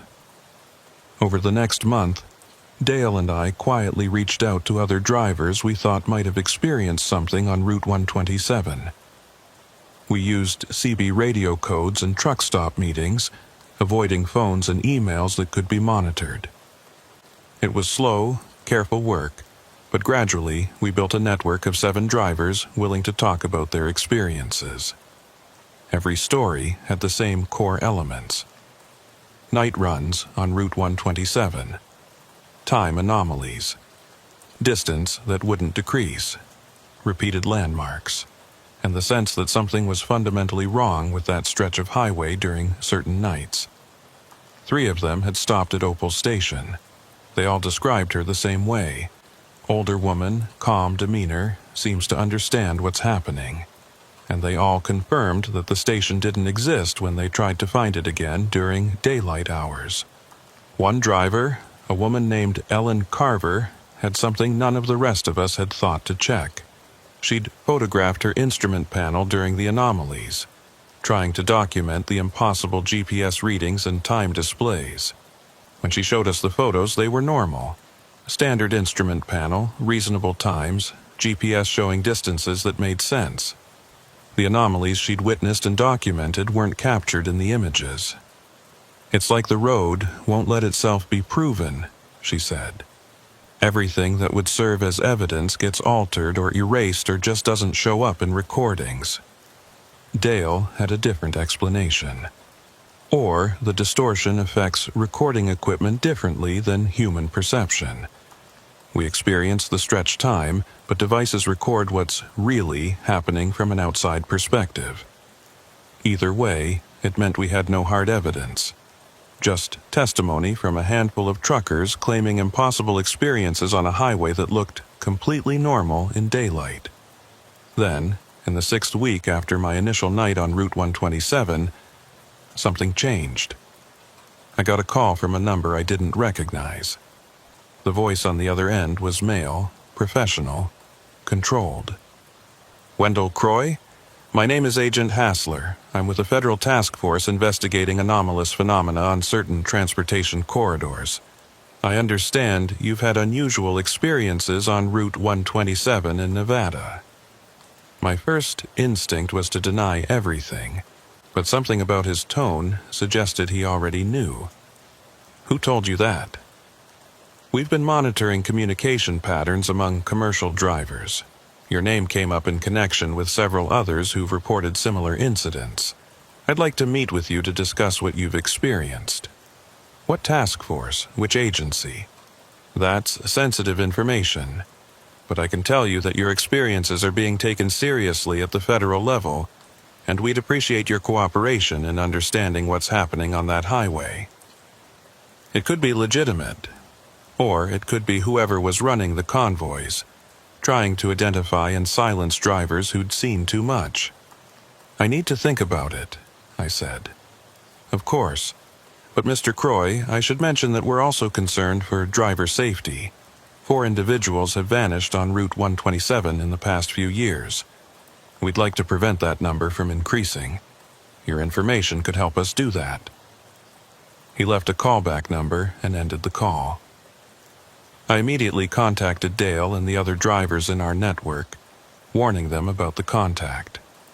Within hours, 3 of them reported receiving similar calls from the same agent. We debated what to do: meet with this federal task force and risk walking into a trap, or refuse and continue trying to investigate on our own.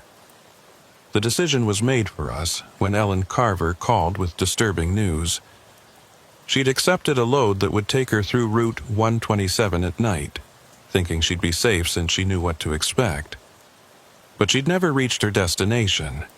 Her truck had been found abandoned at mile marker 189, engine running, cargo intact.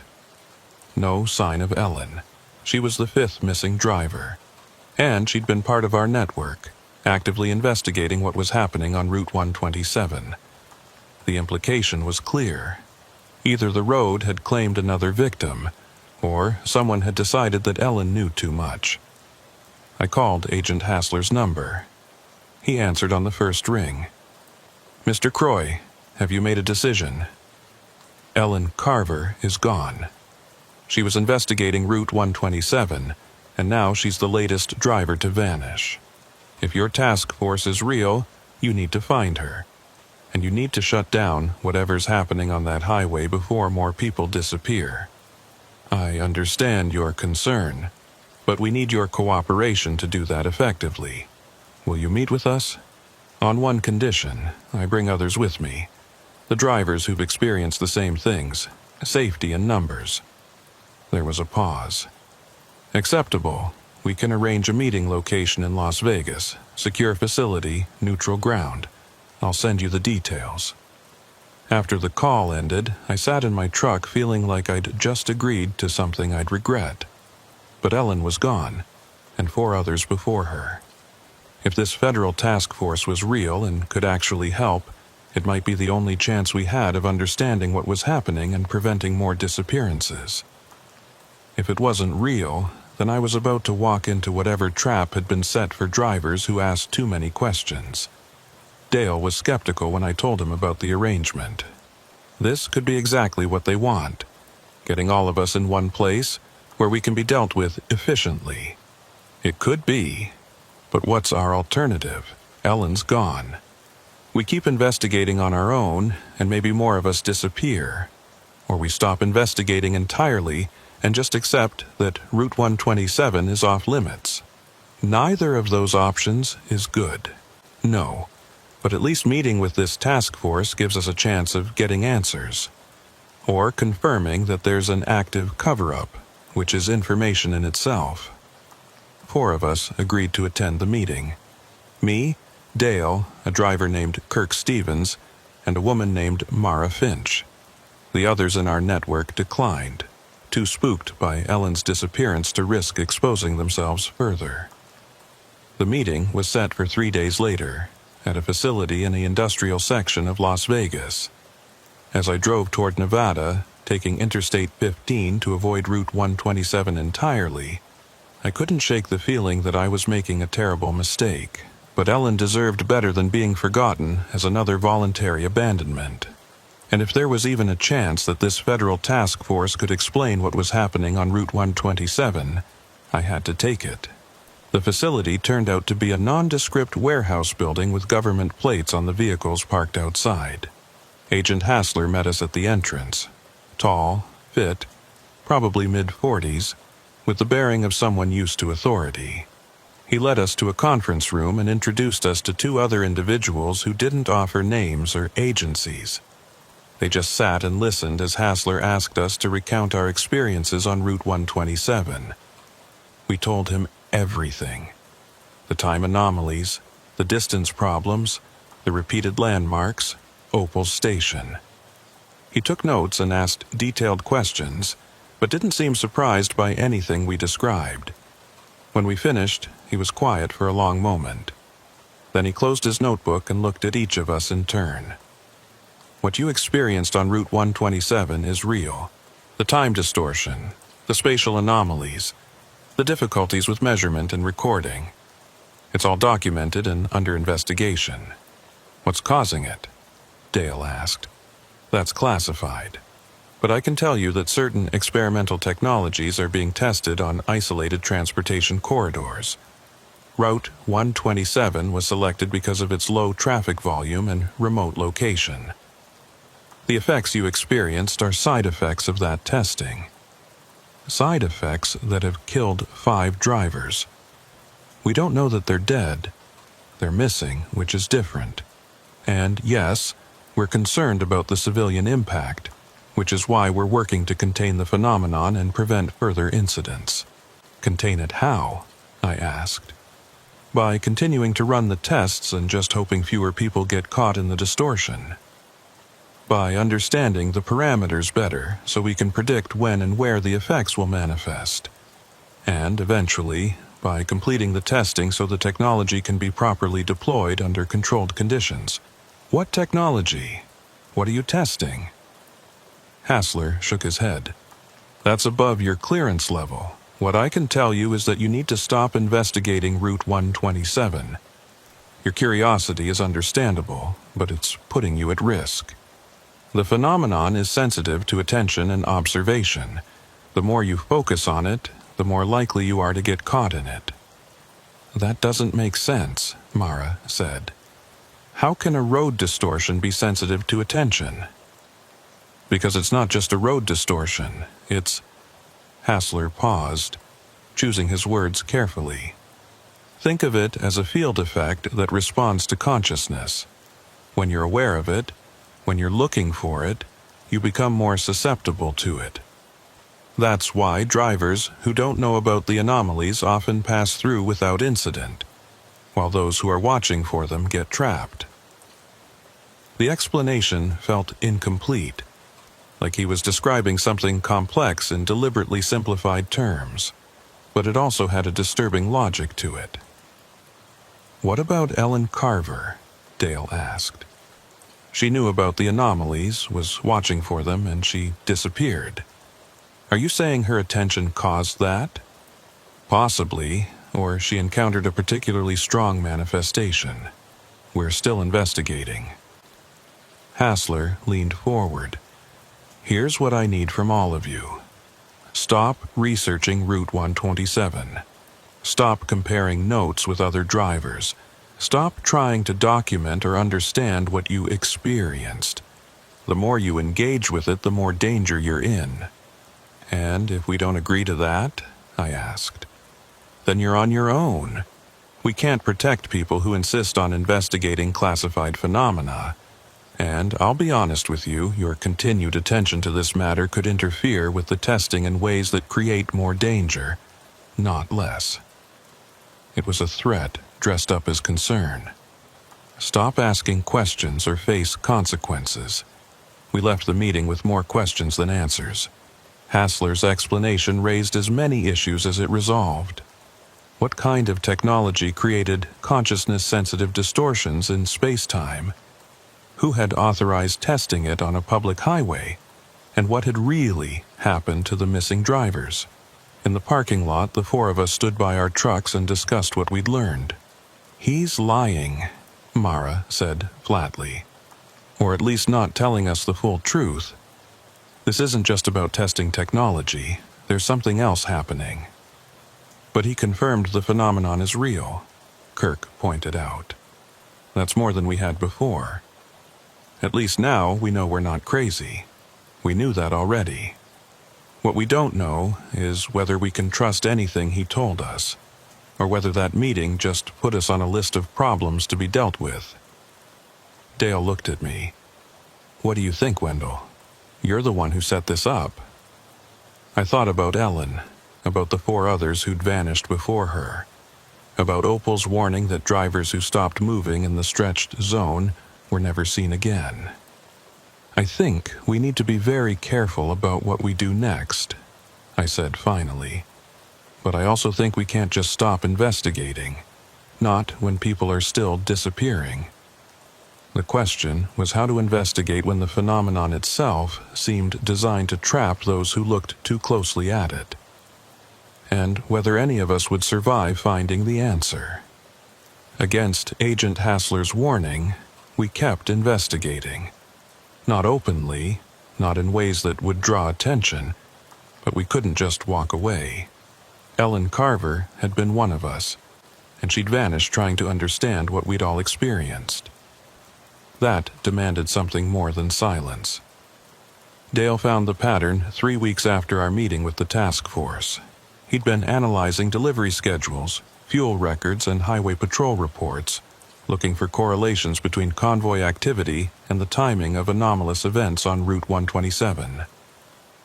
"It's every 19 days, he told me over a secure phone line.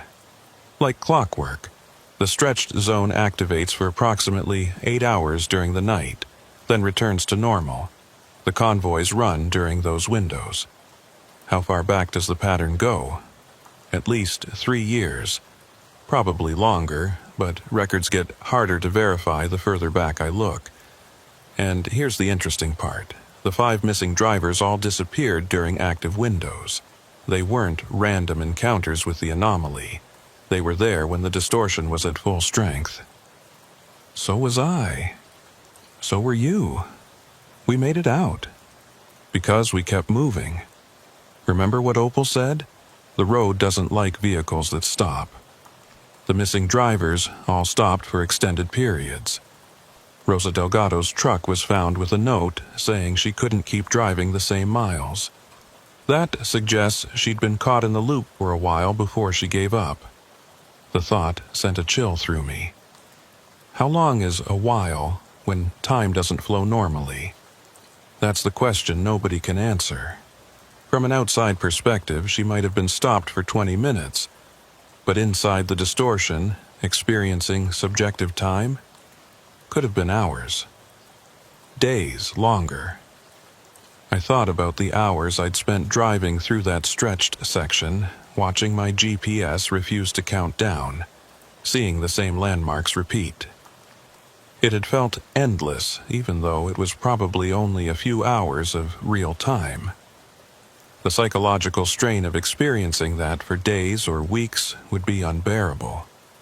"We need to find out what happened to them," I said. "Not just document that they vanished, but actually locate where they went. And how do you propose we do that? We can't exactly search a section of highway that only exists in a distorted state during specific nights."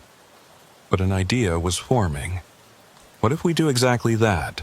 Enter the stretched zone during an active window and search for evidence of the missing drivers. If they're trapped in there somehow, caught in loops that never resolve back to normal, maybe we can find them. Wendell, that's insane. You want to deliberately enter the phenomenon that's already claimed 5 people? We'd be prepared, we'd know what to expect, and we'd keep moving, like Opal said. No stopping for extended periods. You're talking about driving into a space-time distortion that responds to consciousness and observation. It seems to trap people who pay too much attention to it, and you think we'll be safe because we know the rules. That's not preparation. That's overconfidence. He had a point. But the alternative was accepting that Ellen and the others were simply gone, with no explanation and no hope of recovery. Then at least help me figure out when the next window opens. If I'm going to do this, I need to time it right. Dale was silent for a long moment. "You're really going to do this?" "Yes." "Then I'm coming with you. If you're going to be stupid and suicidal about this, you shouldn't do it alone." 4 days later, on a night when Dale's calculations predicted an active window on Route 127, we met at a truck stop in Barstow. We'd both arranged light loads that could be legitimately delivered to Las Vegas, giving us plausible reasons for being on the route. No special authorizations this time, no mobile fuel rendezvous, just 2 drivers making normal runs through the Mojave. Except we'd be deliberately entering the stretched zone and looking for signs of the missing drivers. We coordinated our departure times to enter the anomalous section simultaneously from different points, maintaining CB radio contact. The plan was simple. Drive through the zone normally, document anything unusual, and whatever happened, keep moving until we reached the other side. I left Barstow at 10:30 p.m., heading north on Route 127. The night was clear and cool, with excellent visibility. Traffic was light, a few passenger vehicles, the occasional long-haul trucker. Everything completely normal. At mile marker 105, I radioed Dale. Approaching the boundary. You reading anything unusual yet? Negative. GPS tracking normal, clock synchronized. Maybe tonight's not an active window. But at mile marker 1008, I felt it. That subtle shift, like pressure changing. My GPS flickered, and when it stabilized, it showed 147 miles to Las Vegas, a number that wouldn't change for the next several hours. I'm in, I told Dale. Time just went sideways. What's your status? Same. Just crossed into it from the north. GPS is locked at 89 miles to Barstow. That doesn't make sense with my actual position. Nothing in here makes sense. Remember, keep moving, document what we see, get to the other side. Copy that. Stay safe, Wendell. I drove through the familiar strangeness, watching mile markers progress, while my GPS distance remained frozen. At mile marker 121, I passed a rest area I'd seen before during my first experience in the zone. I slowed, but didn't stop, scanning the parking area for any sign of abandoned vehicles. Empty, just dark pavement and a closed restroom building. At mile marker 134, my CB crackled with a voice that made my blood run cold. This is Ellen Carver hauling electronics to Vegas. If anyone can hear this, I'm stuck at mile marker 176. My GPS won't decrease and I've been driving for what feels like hours. Can someone confirm my position? I grabbed the mic with shaking hands. Ellen, this is Wendell Croy. Where are you? Static, then her voice again. Exactly the same words. This is Ellen Carver hauling electronics to Vegas. If anyone can hear this, I'm stuck at mile marker 176. It was a loop. A recorded message repeating endlessly, transmitted from somewhere in the distortion. Ellen's last radio call, still broadcasting even though she'd vanished weeks ago. Dale, are you hearing this? Yeah. Jesus, Wendell, that's her voice. That's definitely her. I drove faster, heading toward mile marker 176. If her radio transmission was still active in the zone, maybe she was still there somehow. Still trapped in the loop, still trying to call for help. At mile marker 163, I passed Opal's station. The lights were on, her car parked out front.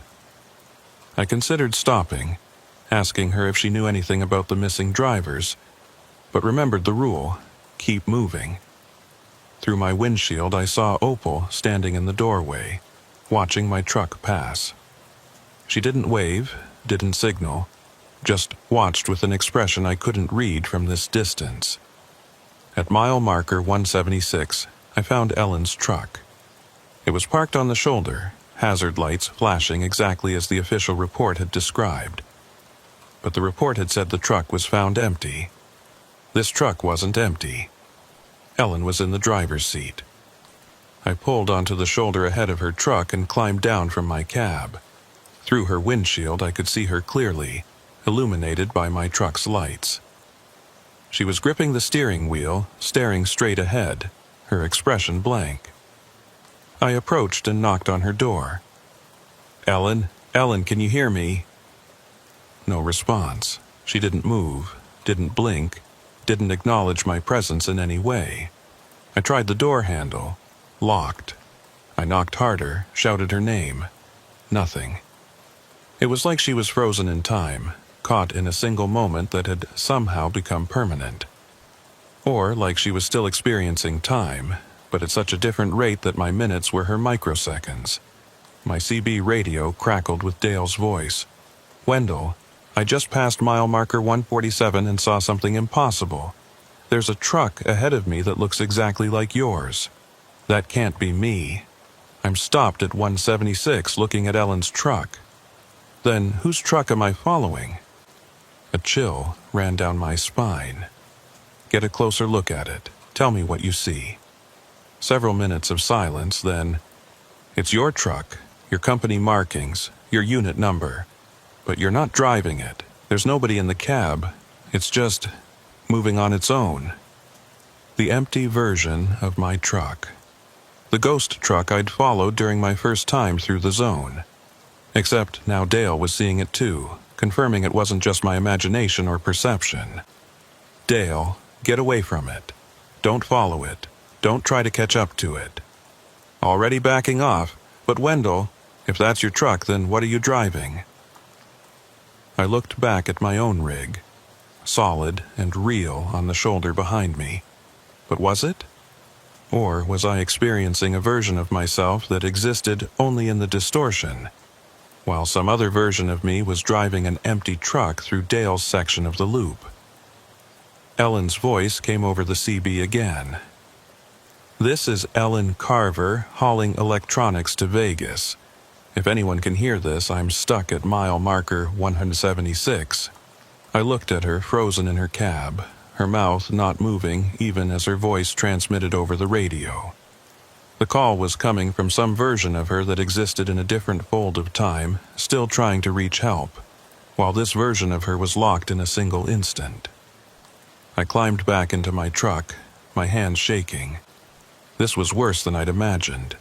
The missing drivers weren't dead and they weren't wandering in the desert. They were here, caught in temporal loops, experiencing time at rates that didn't align with the outside world. Ellen had probably been driving for weeks or months from her perspective, but trapped in such a way that she'd never reach the end of the stretched section. "Dale, we need to get out of here, now. Already moving, heading for the northern boundary." I pulled back onto the highway and accelerated, putting distance between myself and Ellen's frozen truck.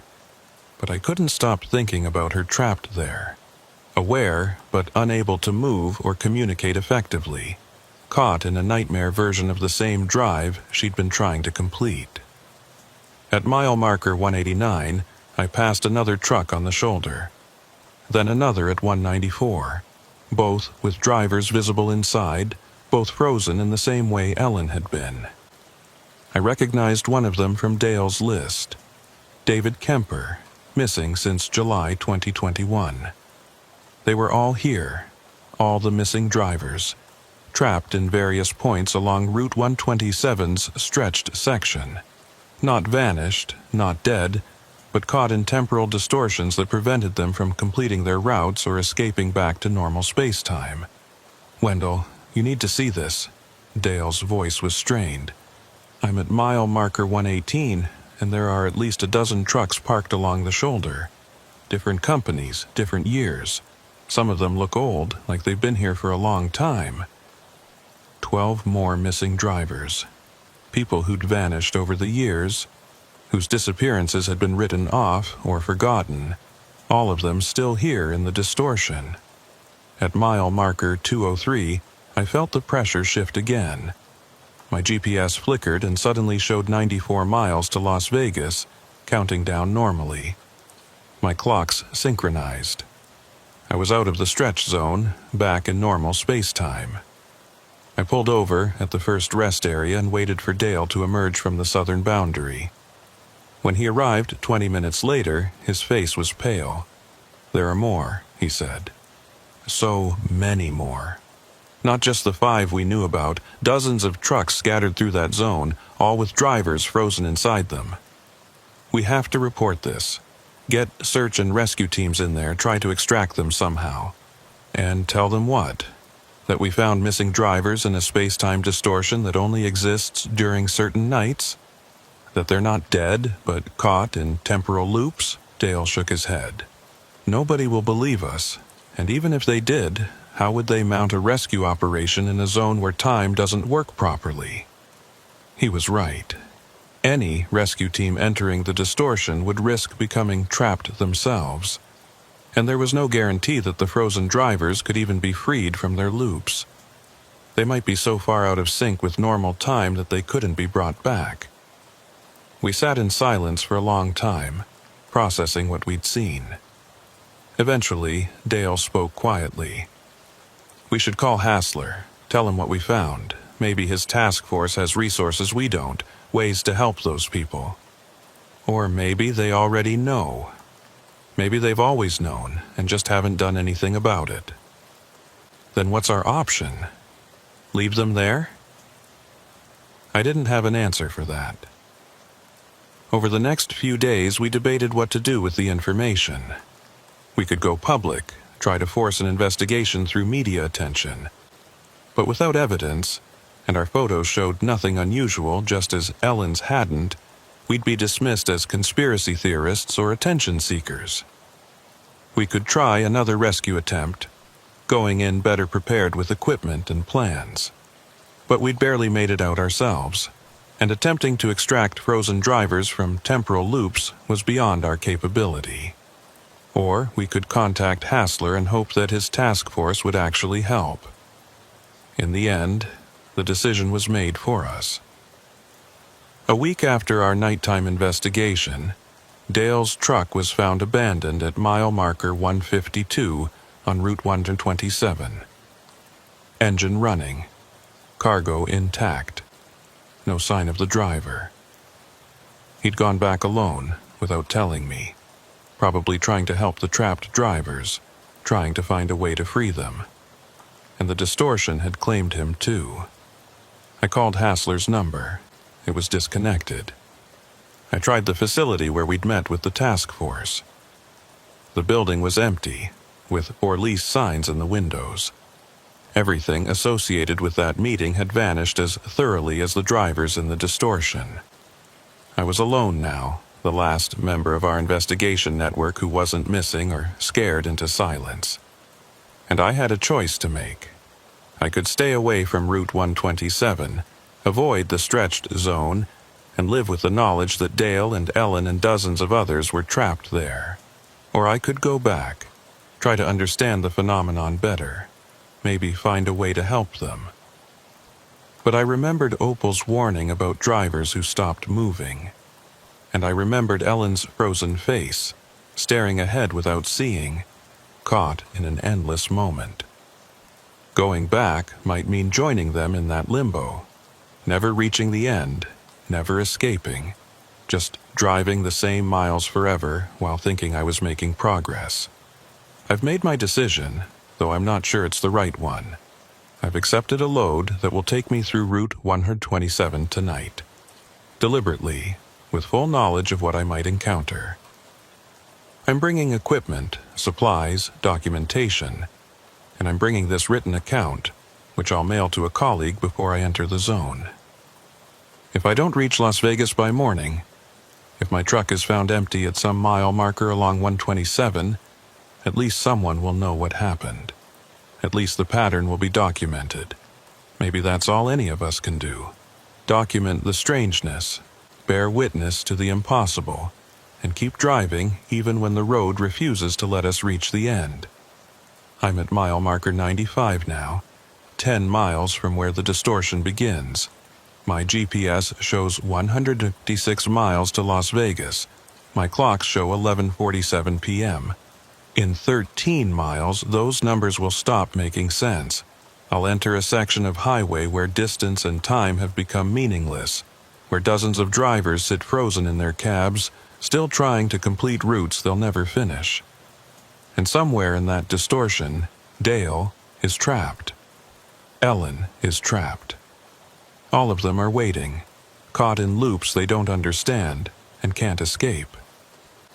I don't know if I can help them. I don't even know if I'll make it out myself. But I'm going in anyway, because someone has to. Because leaving them there without trying feels like a worse choice than risking joining them. Mile marker 103. The boundary is close now. I can feel it ahead, that subtle pressure in the air that signals where normal space ends and the stretched zone begins. My CB radio is crackling with static. In the static, I think I can hear voices. Ellen's voice repeating her position. Dale's voice calling for help. Others I don't recognize, all of them broadcasting from different points in the distortion. All of them still trying to reach the end of a road that has no end. mile marker 108. The pressure shifts. My GPS stops changing. I'm in the loop now, and I don't know if I'll ever get out. But I keep driving because that's all any of us can do. Keep moving forward, even when forward has stopped being a meaningful direction. The mile markers continue. 109, 110, 111. My GPS still shows 156 miles to Las Vegas. It will always show 156 miles. And somewhere ahead, in some fold of time I can't perceive, Dale and Ellen are still driving too, still thinking they're making progress, still believing they'll reach their destinations. We're all trapped in the same loop, separated by temporal folds that keep us from seeing each other even as we drive the same highway. Mile marker 127. I've been driving for what feels like an hour, but my clock has moved only 7 minutes. Mile marker 142. My clock has started running backward. Mile marker 156. I just passed my own truck going in the opposite direction. I saw myself in the driver's seat, staring straight ahead, not seeing anything. Mile marker 176. Ellen's truck is here, and she's still frozen in her cab. I stop to check on her, knowing it violates Opal's warning but unable to just drive past. Her eyes move slightly when I knock on the window. Just barely, but enough to confirm she's still conscious in there somehow. Still experiencing time, just at a rate so different from mine that communication is impossible. I write a message on paper and press it to her window. We're trying to help, don't give up. I don't know if she can read it. I don't know if the message will mean anything to her when a second of my time is an hour or a day of hers. But I leave it there and return to my truck. I have to keep moving, have to find the edge of this distortion, the boundary where it resolves back to normal space, if such a boundary still exists. Mile marker 203. This is where I emerged last time, where the GPS started working again. But my GPS still shows 156 miles. My clock still shows impossible times. The boundary has moved, or I'm deeper in the distortion than before. Or there is no boundary anymore, and the stretched zone has become permanent. I keep driving, because stopping means becoming frozen like Ellen and Dale and all the others. Mile marker 247. I don't remember this section of Route 127 extending this far. Mile marker 289. The highway is still here, still marked, still paved. Mile marker 334. I've been driving for what feels like days, but my fuel gauge hasn't moved. My cargo temperature hasn't changed. Nothing ages or depletes in here, because time has stopped having meaning. The CB radio crackles with voices, more of them now. Some I recognize, most I don't. All of them calling positions, asking for help, reporting that their GPS won't decrease. All of us trapped in the same loop, driving forever through a highway that has no end. I think about Opal, anchored to her station, unable to leave. Was she once a driver like us? Did she stop too long in the stretched zone and become permanently fixed to that location? Is that what awaits all of us eventually? Not escape, not death, but transformation into permanent features of the distortion. Frozen waypoints that future drivers will pass without understanding. Mile marker 401. The sun hasn't risen yet, even though I've been driving all night. Or maybe it has risen and set multiple times, and I just can't perceive it from inside the temporal fold. My phone shows messages from weeks ago, months ago, years ago, all arriving simultaneously, all marked with impossible timestamps. One of them is from Dale, sent after he disappeared. I found something at mile marker 489. A way out, maybe. Keep driving. Don't stop. Mile marker 489 is ahead. If I can reach it, if it even exists. I keep driving. The mile markers continue, counting up into numbers that shouldn't exist on Route 127. The highway stretches ahead, empty and dark, disappearing into distance that has stopped meaning anything. And behind me, in my mirrors, I can see headlights. Other trucks, other drivers, all of us caught in the same endless route. Some of them have been here for years, driving the same miles over and over, never reaching their destinations. Maybe I'll find Dale's exit at mile marker 489.